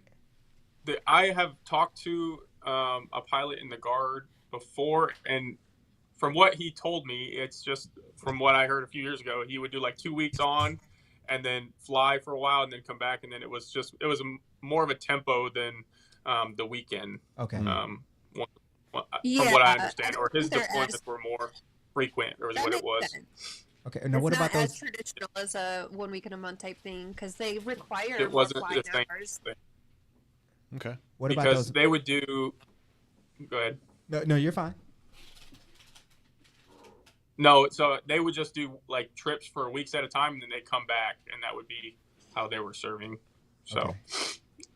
And those medical benefits, what would be the difference? And that could be for reserve as well. The medical benefits between active duty and National Guard or reserve. So, active duty, you get the free medical, free dental, and then it's low cost for your family. Mm-hmm. For the Guard, and I believe reserve is going to be the same, you do get low cost. So you can still have that insurance, but it won't be as expensive in the, comparable civilian side of insurance. If you get a full-time position, though, and you're on orders, like let's say you do a deployment or you have that full-time AGR position, you will have that full-time medical benefits through TRICARE. You touched on full-time AGR positions. Can you expand on that a little bit, please? So those are just like recruiting. You're still working full-time. So you are filling in that gap to have that continuity on base and in your career field. So typically they are about a 4-year tour with the possibility to extend or to stay longer, just kind of depending on the situation per person when that time comes. So is that something that's like duty requirement, or is that something someone can like apply for? It's an application. So they are posted. They're posted on usajobs.gov, and there's another website where the announcements are posted. So depending on what area it's opened up to, for example, if you're at the base, or if you're in the Air National Guard, or if you can be eligible to join the Air National Guard. Those are like the 3 different areas. Cool. So announcements will have different areas that they go out to, and then whoever falls under that category can apply. And then it's what I explained earlier, it's the board. You do an interview. Sure. And with that, you do a package saying like, hey, here's my credentials, like here's why I'm legitimate, like this is why you should pick me, on top of the combining that with the board interview. I think that's really cool because you can. That's how you fill that position. Yeah. I think it's really cool that you can have the opportunity to still do Guard part-time, and then you can select the opportunity to go full-time and still stay based out of where you're out of. I mean, that's a really cool opportunity as well. And you mentioned that, and I was like, that's something that our viewers might actually find interesting as well. And the reserve has those same opportunities, Sergeant Reyes? Yes, we do have full-time opportunities as well. We have the AGR positions, just like she mentioned, and those are also voluntary. We also have what we call ART positions, which is Air Reserve Technicians. Mm-hmm. The difference between those two is the AGR is basically active duty. You're in active orders, you get the active duty benefits and all that. As an ART, though, those you can apply for. They're like civil jobs that you can apply for on usajobs.gov, and you're in the uniform as a civilian, working not as an enlisted pay grade or an officer pay grade, whatever it is that you got hired for. You're working for that pay grade that they hired you for. So let's say if you're a maintainer and you decide that you want to do full-time and kind of dual hat, like work a civilian, the full-time civilian position uniform, to include having the part-time position in the reserve. That's something that you can definitely do. Just know that you're not going to get the active duty benefits, like having the housing allowance and all that. Or the retirement. The points won't be going towards your retirement as an ART. It's a separate retirement. Right. Gotcha. So there's some Yes. details that definitely need to be paid attention to, but the opportunities there are pretty varied. That's awesome. I don't want to Correct. stay too much longer because I want to answer everybody's questions, but what kind of timelines could people expect before they can get in an AGR or an art position after they join? What kind of timelines? Is there an average or is it vary? So for us, it's just kind of when the job is posted, and Okay. so you have to just pay attention to the announcement because sometimes it does require you to be a certain pay grade or rank, and so if you don't meet that requirement for the announcement, like you wouldn't be able to until you met that, Okay, and then the announcement, however long it stays open, but for you to come out of training and then even if it's like to cross train into an AGR position, there's not a time frame. Okay. Gotcha. All right. Well, I saw one question flash up on screen. Let's bring that back up and we'll get to it. Can I join the reserve if I have a pending green card? Ooh, Sergeant Reyes. So, as far as I know, across all three air components, you would need to have the actual green card or U.S. citizenship. If you're here in the United States with a student visa and you still have a pending green card, or you're in the process of still applying for one, unfortunately, you would have to have the actual permanent residency card first prior to being able to move forward in the process. Good info. So have the green card. And then you're good to go. What if they already filled out all the application for it and they basically were told that they were going to get it, but they have to wait on it to mail to them? Would they be able to start the process with you at least and then just wait until they get the green card, get some type of paperwork to show that the green card is coming? I would recommend to at least get the green card. That way, it's actual proof and there's actual time stamp on there. Because if I'm correct, there's green cards that expire in 2 years, 5 years, and 10 years. Right. There's got to be at least a 2-year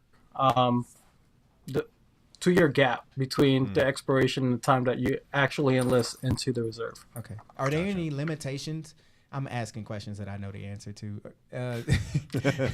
Limitations on jobs that the green card holders would have if they were to join any component. Can they do every job that a person born in the United States would be able to do? No, they would not be eligible for their TS, which is their top secret security clearance. Mhm. So they would not be eligible. And then that can go into play once again if you end up getting your citizenship while you're serving. That could be a potential option for a career change in the future. But upon initial, enlistment, no. Okay, got it. Thank Cool. you.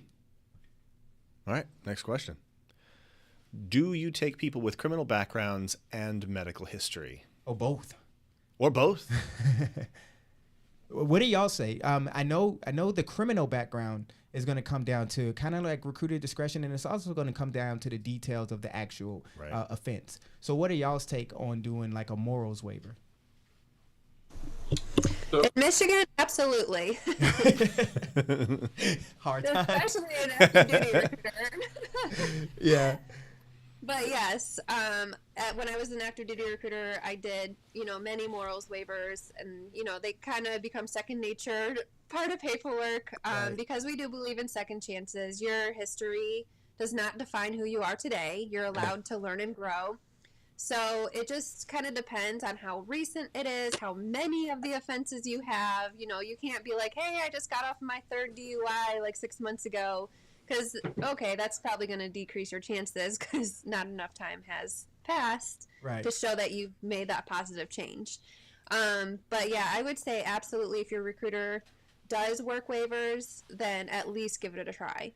What's your timeline? I know that this varies between recruiting office to recruiting office, but if somebody came in and they said, you know what, I just got a DUI 2 years ago, is that something within, I guess, within your realm that you would consider, or do you want a longer time between the last offense and actually joining? I think it would be commander's discretion. I think 2 years should be at least significant enough as long as you're not showing a trend. Right. So if it was like 2 years ago, maybe, yeah. But if it was your third one, And the most recent was 2 years ago. Most recent was 2 years ago. Yeah. It's kind of like, okay. So once again, I think it's a case by case, and kind of it combines with your overall. Right. I like how you said it's the commander's discretion. So you could feel 100%, you know what, I want to serve with you, I want to put you in the Air Force. But you can route this up and it can get stamped by your commander saying no. Absolutely. Okay. And the commander could even want to do a one-on-one interview just to get a feel for kind of how genuine your waiver is. Okay. And in active reserve, is there anything that she didn't mention that you wanted to add? Yeah, I mean, it's the same thing. And so, I mean, I'll work a waiver for sure. I'm not going to deny somebody just because they had some. If I would use discretion on whatever it is. But, you know, like what we see sometimes is like possession of marijuana. That was a few years ago. And, you know, if it's legal in half the states or some of the states, then we won't, you know, hold that as high as something like DUI, you know. Right, but sure. it just depends on the severity of it and whatnot. But yeah, same thing for that. Oh, that's business. You got an appointment. Yeah, that's ringing the bell. One sec. That comment, No worries. comment that just popped up too, I saw that comment. Let's talk Yeah. about it. Could you bring Yeah, that I one just comment really back wanna up about the expunge? Yeah, Because It's the for- Detroit. It's the system to expunge. It's a clean slate program. Yeah, It'll but- expunge Yes. expunge the records. listen to her take on this. Yeah. I'm gonna have to. I'm gonna have to swap out here real quick. Matter. Sorry. You're gonna. Are you gonna? I'm gonna have to swap out real quick. I'm in the middle of getting inspected, so I'm gonna have Master Sergeant Lanahan take over for me. All right. Let him know that as Also soon a as great recruiter. let him know that as soon as we get through this little conversation, we'll introduce him. Awesome, thank you. All right. Thank you, Sergeant All right. Reyes. Thank you, sir. So yeah, this one, it does not matter if it is expunged, adjudicated. You know, if it happened when you were under 18 years old, so you know it was released under HIDA. If a judge told you, hey, don't worry about it, we're taking it off your record, so when you're applying for jobs, nobody's going to see it. The reason this is important is because we do not do background checks, we do background investigations. So your original charge is going to show up. So regardless if it's expunged, adjudicated, whatever the case may be, you are going to have to provide court documentation. So that's awesome. If you can get something expunged and get all those kind of good marks on a court record, absolutely. But you still have to do a morals waiver for it. Thank you. Gotcha. That's If it meets that criteria for a morals waiver. You get a lot of people, and I'm sure you do as well. You get some people joining, and they say, "Hey, I had everything expunged, so I'm good to go." And then you're like, "Whoa, what did you have expunged?" Because we have to look into that, and a lot of people don't understand that or because you find out because MEPS told you. Right. Oh yeah, that's the worst way. But a lot of people, you know, they may have paid money or some type of service to get their stuff expunged.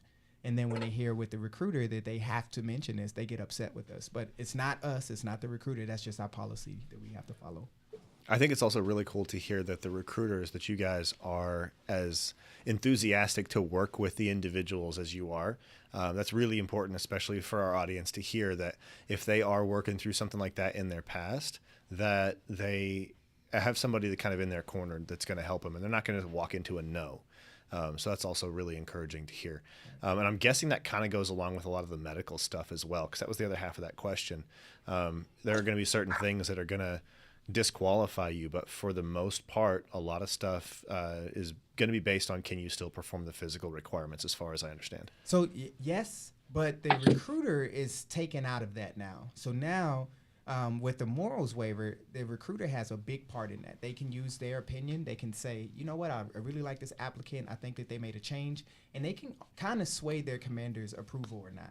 With the medical, the recruiter really doesn't have any say in whether the chief medical officer at MAPS or whether the surgeon general of their component is going to agree with them. Okay. So the medical portion is going to boil down to your records and what your records say. And then it's going to be looked over by a doctor, and that doctor is going to make that final approval. So whether the recruiter wants to put you in or not, it'll come down to a doctor's opinion. Awesome. Very cool. Oh, we have a new face. Sir, please go ahead and introduce yourself. Good afternoon, everyone. Sergeant Linehan, Air Force Reserve. Taking over for Sergeant Delos Reyes. I'm up here in Niagara Falls at the 350th Recruiting Squadron. Very cool. Thank you so much, and welcome to the show. Thanks for stepping in for Sergeant Reyes. We appreciate it.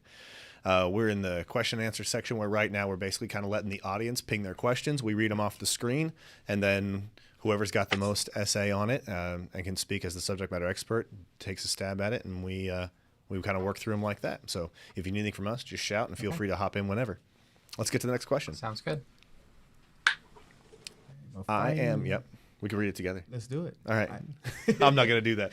I'm a final year aeronautical student, and I want to join the U.S. Air Force this year, but I'm not a U.S. citizen. What do I do? So I would assume they're on a student visa. So because you're on a student visa, you would not be able to join the Air Force. You would have to get a green card. And don't know the actual process of what you would do to go get your green card, but that would be the first step, is to get some type of permanent residence here beyond the student visa. Once you have that, then you can contact a recruiter, but it will be nothing the recruiter can do with a student visa. Great question. All right, let's see if we can get the next one. Can you please tell me about the public health apprentice? I'm leaving next month for BMT. Oh, congratulations, first off. Congratulations. So I'm assuming that that's going to be your job. I don't want to speak on it because I'm not really that familiar with the public health apprentice. Is there anyone, one of the recruiters, who have experience on being a public health apprentice? No, but shout out to my office partner, Jenna Gleason. She would have some information on that. Your office partner is Jenna Gleason? Yeah. Okay. The Jenna Gleason. So I said, what's up? All right, no one public health apprentice. All right, I would say leave your contact info. If you're still viewing, leave your contact info, and we can get in touch with you and actually give you some details on it. Or you can leave your contact info on here. You can reach out, however you want to go about it, but we can give you the information. I just don't want to tell you what it is, and I don't have the information. But we do want to get the answer to you, because that's kind of the purpose here. We don't want to leave questions completely unanswered. So let's see. We'll have to get an email that we can have people send into a box. That's a good note for us. Yeah. No worries. All right, let's roll on to the next question, and we will look for that question and some contact information, and we'll get back to you on that as soon as we can. Can I join Open Mechanic if my mechanical is a 30 on the ASVAB? Sergeant, how do you say it? Langhan? Lanahan. Yeah. Do you have any input on that? So for the Air Force Reserve, it has to be a 47, pretty much for anything aircraft mechanical. As far as civil engineering, there is a little bit of fluctuation between the MAGE scores, but a 30 is pretty much going to be a no-go kind of across the board. So if they have a 30 there is no open mechanical jobs in the Air Force Reserve. You pick your exact job. Mm-hmm. So there wouldn't be anything we can do on that side of the house for the reserve. So Sergeant Steinberg, is there anything you can do with a 30 for a mechanical aptitude area kind of career field? So 31 would be qualifying for us, active duty side. So you'd have to have a general in the 31 as a 31, and then mechanical, same things, 47. So basically, not going to be able to get a career in mechanical with a mechanical 30. Right. With mechanical, no. But I did have somebody just take the ASVAB this week, and he scored a 33 overall, but a 50 in mechanical. And of mechanical. So that would qualify for some of the mechanical we had over, or 47 or higher in that mechanical realm. So, yeah, you can increase your mechanical score, but it's you need to score at least 31 to qualify still. Okay. Good question. And when you're looking, if you wanted to go open mechanical, you would still have to have that line score in mechanical of 47 or higher. Gotcha. All right. Next question. How to apply? That's an easy. That's super easy. Let's AirForce.com. Let's start with the reserve. How do they apply to the reserve? Well, it can be for anyone through the AIM High app. They can put their information in there, and then depending on their locale, one of the local recruiters will be able to reach out to them. Either the recruiter will reach out directly, sometimes the e-advisor will reach out to you guys, but depending on what branch you want to go to, just put your info and we'll get it right back to you. Guard and active duty, do y'all feel the same way? AIM High will be one of the best places to start to apply? I do. And I would say be cautious. Like I always want to say, just throw Selfridge Air National Guard Base into Google. But Army sometimes pops up before we do. So make sure you're looking for Air National Guard, not just National Guard. Yeah. Right. That's a good point. So yeah, if you were here at the beginning of this show, we talked quite a bit about the Aim High app that you can download on your phone. You can go grab that, and that's available on, I believe, just both iOS and Android-based stuff. Right. So download the app. It's got a ton of resources, and then you can also reach out directly to your local recruiters, or airforce.com is also another great resource. Awesome. All right, next question. If I already went to MEPS but haven't sworn in, and I'm in DEP already. If I already went to MEPS but haven't sworn in, and I'm in I think they're asking if they're in the DEP already. Hey, okay. Because you would have had to swear into the DEP. If you went to MEPS and you're currently in a delayed entry program, you would have had to swear in at some point. And you signed a contract. If you didn't get qualified, then you wouldn't sign it. But you swear in twice. So when you swear into the delayed entry program and then into the Air Force when you ship off. Right. But if you would know if you swore in, you would get the paper that says you swore into the delayed entry program, you're qualified. Yeah, I would just say if you're going to go to MEPS for active duty, once you finish the MEPS process, they're going to swear you into the delayed entry program. So now you are waiting for a job and you're waiting for your basic training date. You're doing the guard. And if you're doing not Oh, sorry. I was going to say, if you're not sure, just go to your recruiter who sent you to MEPS, because they're going to know exactly what happened with your MEPS process and if you are actually in the delayed entry program or not. Right. Good stuff. You should know. All right. I have a question. If I were to join the Air National Guard for a 6-year term, would I be able to transfer to officer training school halfway through my term? That is a great question. I believe so, because you're changing from enlisted to you're going to commission. So if you're picked up for OTS, you're going to do like a transfer worksheet, not necessarily a conditional release, but you would be able to be released by your unit to go. Cool. Awesome. So yes. Yes. Absolutely. All right, next question. Can I be a flight attendant? What is with this question? You know, I love this question, but I've been asked this personally probably 5 or 6 times in the past few months. And it's just been like, I think this must be going around right now that people are like, you could be a flight attendant. And if you think about it, like, yeah, you can, because like you got, who do you think is the flight attendants on the aircraft? Like, so Air Force One, Air Force One, or the we are seeing there are flight attendant jobs that are coming up. They're more frequent. So years ago, from what I've heard from other people in recruiting, that you won't see them, but we see them now. Yeah. But there are special qualifications. You have to be at least 21 because you serve alcohol, and then also have any food allergies. So you can't have any food allergies in 21. That's an important one. Wow. Is there any like speaking that they have to do? Do they have to pass like some type of audition or anything? No.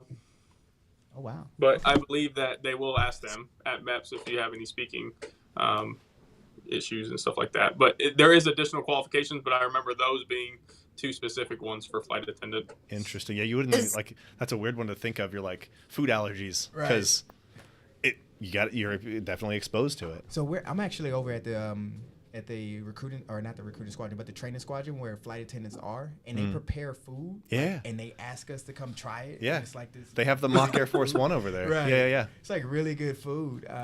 But from what I heard, you used to have to cross train into flight attendant, and now they're opening it up for recruiters to put them directly into. So that'd be awesome. I'm gonna tell you a secret. I wanted to be a flight attendant when I originally cross trained. It wasn't available. A lot of people told me you should be happy. So I don't know. I think I wanted to do it. I think you should still do it. Go give it a shot. Oh, not now. Nah, go do it. Not now. There's always time. Just do There's it. always time. That's a great question, and honestly, that one got us all going. So thank you so much. So I do have one last question on that. Is that a specific AFSC? Is that a shred out? That is an AFSC now that you can apply directly into. You could do a 20. Okay. I believe it's 1631. Oh, you know the number off the top of your head. Look, That AFSC. He's got a lot of them on his. Well, 12-year master sergeant. Come on, somebody's. Yeah. All right, let's roll that next question. Can you explain the waiver process or provide a POC? We literally have 4 POCs here for Right. waiver process. Have at it. It really depends on what component and which recruiter you're working with. So, Let's try to give a quick example for each. okay, so if you're trying to do like a dependency waiver, you would just make sure you have your family care plan in place and a notarized statement of who is going to watch your children while you are in basic training and tech school.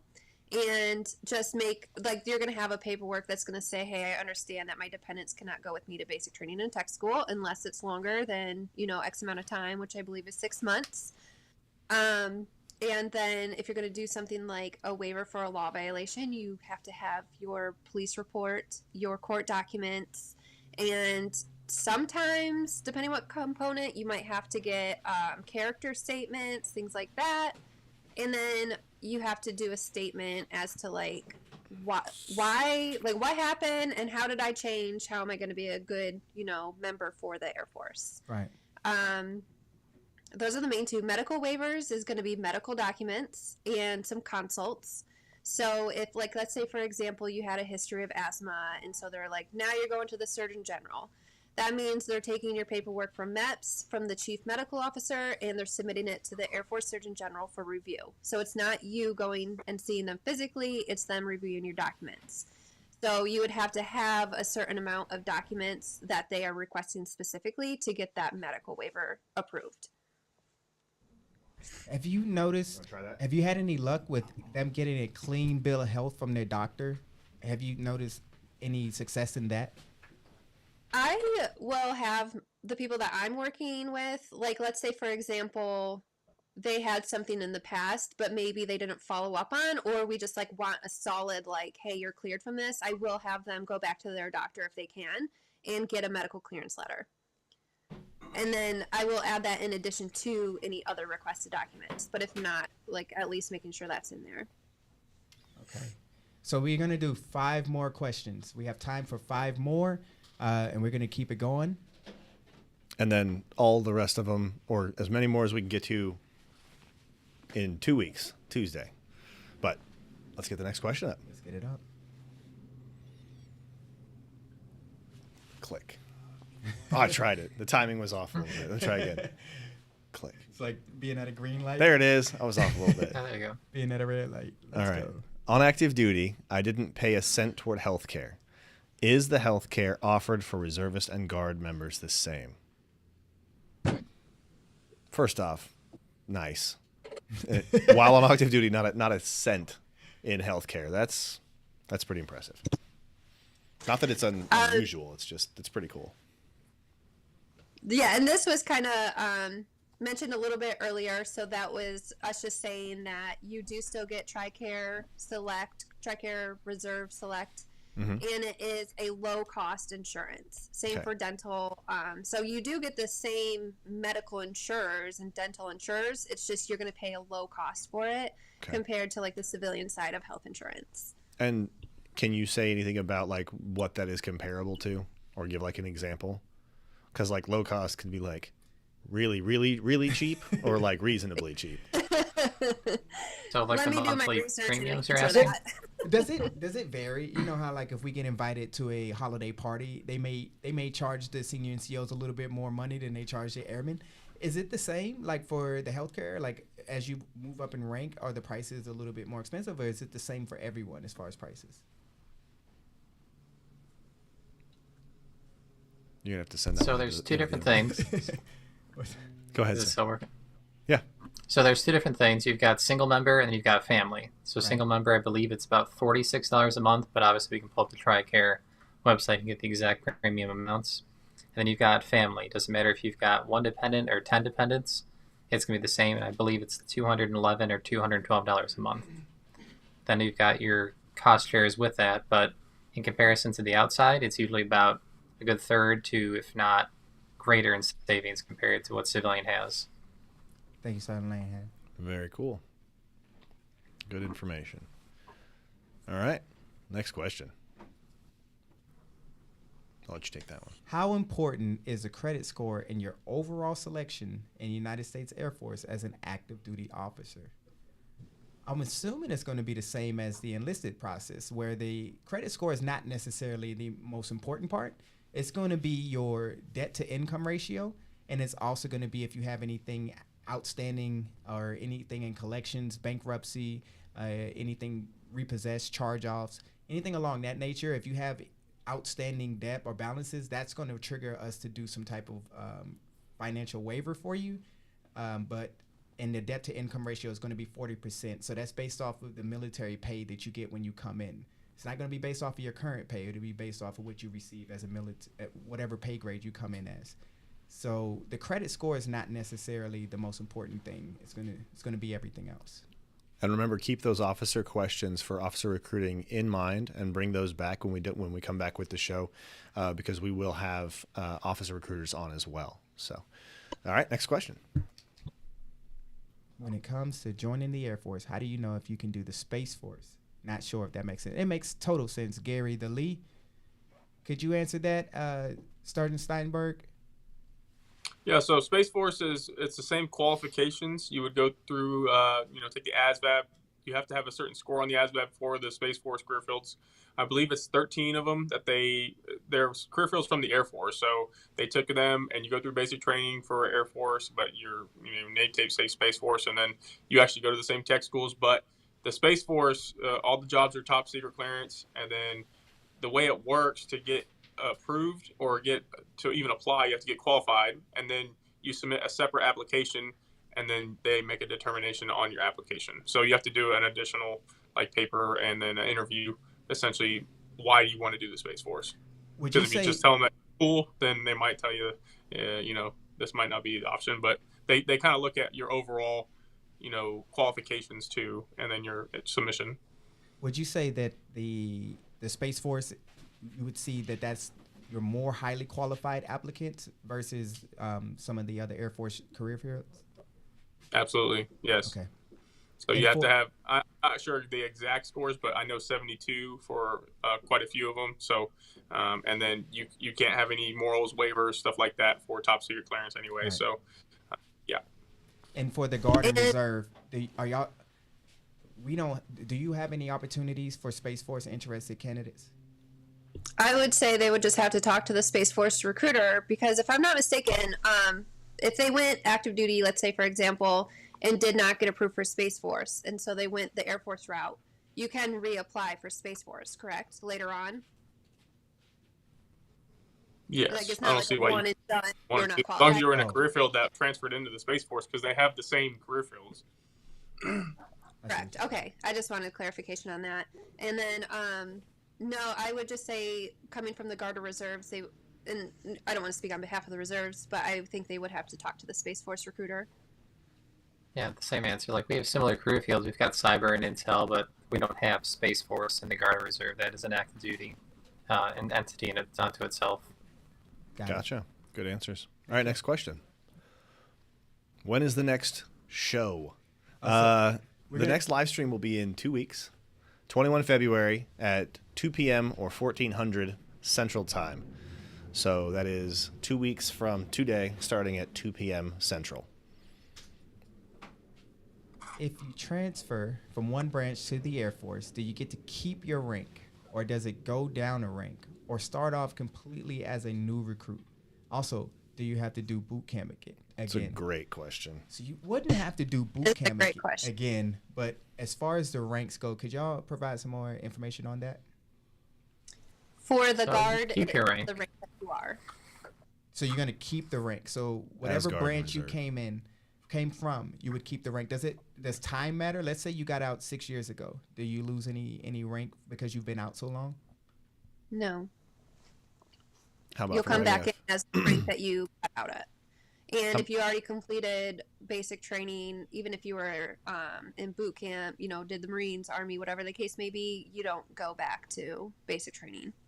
Right. And for RegAF?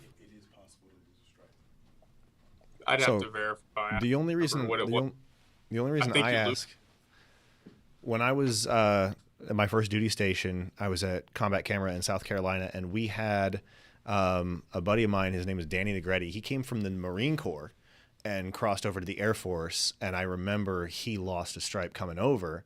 It was just kind of an equation thing because a lot of the other branches, they have a different, you can technically, I think it's like you can be NCO or be staff officer earlier or stuff like that. So like there's a slight difference in responsibility and it doesn't equate to the same. So I think he came as a sergeant in the Marine Corps, so as an E5, and dropped to a senior airman as an E4 in the Air Force. He quickly put it back on. Time and grade.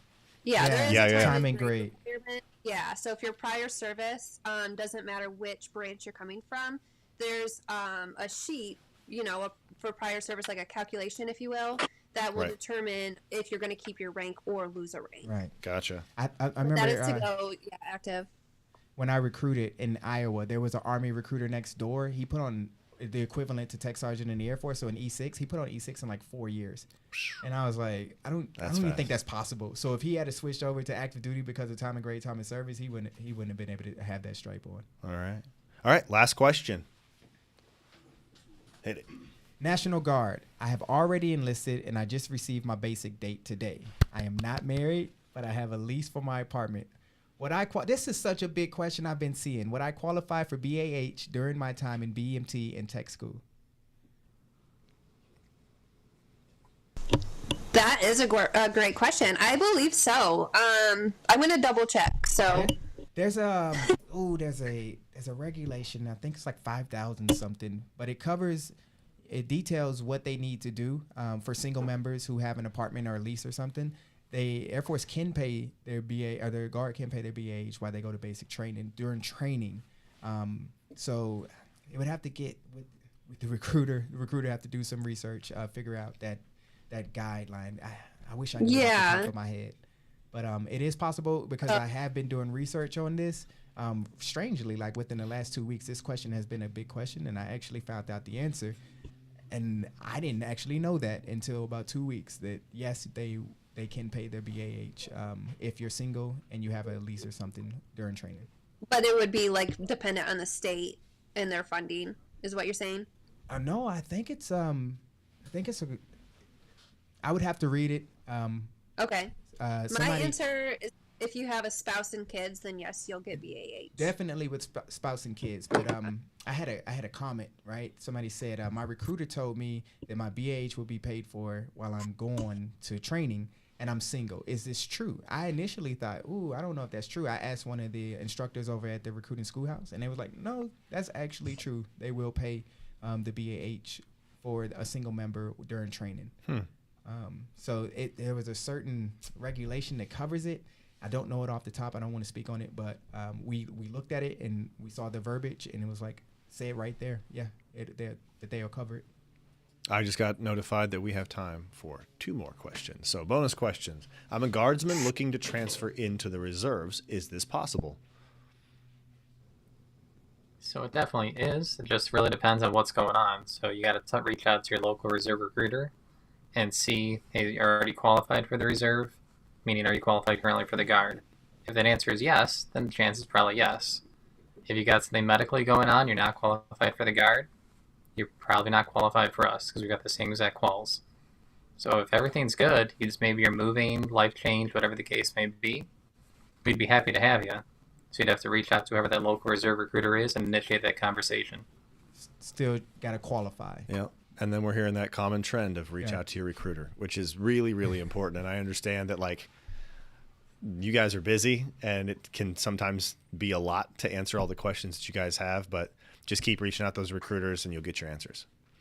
All right. Last one. I don't really know what I want to do in the Air Force. Do we have to take a test? And that tells us what all fits us. So you do have to take an ASVAB. So the ASVAB is the Armed Services Vocational Aptitude Battery. It's a test that is going to determine your strengths in general areas, administrative areas, mechanical areas, and electrical areas. Based off of that test, you're going to have some scores that qualify you for jobs. Mm-hmm. Your job is to do research on all the jobs that you qualify to potentially do. You can do that research on your own, or you can speak with your recruiter to help you do the research. And there's also a a link that the recruiters send out. What is that link called, Sergeant Steinberg, where it gives you AFWIN survey. AFWIN. It is a career assessment. Basically, you take that career assessment and it'll tell you based off of the answers that you selected. It'll tell you which career fields most line up with you. So if you don't have any knowledge or you don't know what jobs you want to do, the AFWIN is a really good assessment for you to take, and also sit down with your recruiter, finding out what you qualify for and finding out what's available. Because you can find out that you qualify for being a loadmaster. Let's use that as an example. But your recruiter says, hey, I get that you want to be a loadmaster. I even get that the AFWIN said that you should be a loadmaster. Unfortunately, I do not have loadmaster available. This is what I do have available. So based off of the research and based off of AFWINs, which one of these career fields most likely line up for you? So you got to understand that as well, that you're not just going to be able to go to the recruiter and just say, hey, I want to be a loadmaster, and they can make that happen. But for guard and reserve, it's the same process as well. But, if you don't have the job, you can't give it to them. But if you have the job right then and there and it's available, how does that work for you all? So exactly that. If we have the job available, obviously we're going to present it to them. Well, luckily, for the most part, and I don't want to speak for the guard either, but we know what we have at our local wings. We know that, hey, if we've got someone who's going to be separating soon, we can talk to the FSS and see what positions may be coming open soon. Because we know there's going to be that gap in that layover trying to get a new member fully qualified. So we can do overages to a point, so it allows that we're not going to have any gaps as far as the manning for the units. So we do have a little bit of play there. So if we're like, hey, there's no loads open today, but there will be in 6 months, by the time you get back for training, maybe some of them will separated by that point. So we do have a little bit of play, which can be nice. But it is, if the position's not there, the position's not there. Awesome. And once they go through taking the ASVAB and getting qualified medically, we're able to pull a list specific to them that says, like, out of the jobs at our base, here's what you are qualified for. All right. Thank you so much. Thank you so much. I think we wanted to do, so we have Antonio Gordon, and Gordon says, hello, recruiters. Not a question, but I've been selected Thursday to start recruiting school. Starting in April, recruiting for the Air Force Reserve. Nice. Let's give a big shout out. That's awesome. Congratulations. Congratulations, man. You'll see me there. So if you have any questions, you can stop me in the hallway. I actually go in a lot of the classes and talk to the students as well. So if you got any questions, you could just talk to me offline. We can get those questions answered for you. But congratulations, man. That's awesome. But that is going to be the end of our show. Yes. Thank you, guys. Sergeant Lanahan, Sergeant Ostrowski, and Sergeant Steinberg. You guys have been awesome. I love being able to have you guys on the show with us. You guys bring a wealth of knowledge that we just simply can't bring ourselves. So we really appreciate you guys' time. And thank you to all of you for watching. We hope you've enjoyed the show. We encourage you to subscribe and like, and make sure that you follow us and visit airforce.com for more information to how to learn how to serve as a Total Force Airman. Make sure you stick around to the end. There's going to be a QR code at the end. You all will be able to use that QR code. It's going to take you to the site where you can get in touch with a recruiter. Yes, sir. And make sure to join us every other Tuesday, armed with every single question you guys can come up with. Until next time, we're out. Peace. We hope that you enjoyed this episode of The Back and Forth, brought to you by Headquarters Air Force Recruiting Service. It is a privilege for us to bring you all the information and insider insight into the exciting world of the United States Air Force. Remember, this show is all about you. We want to make sure we're providing you information and answers you need to make an informed decision about your future. So make sure to join us every other Tuesday with your questions, your feedback, and any ideas you have for future episodes. We are all ears. Don't forget to subscribe to our social media channels for even more exciting content. And also visit airforce.com for all the latest information on serving as a Total Force Airman. And with that, until next time, aim high.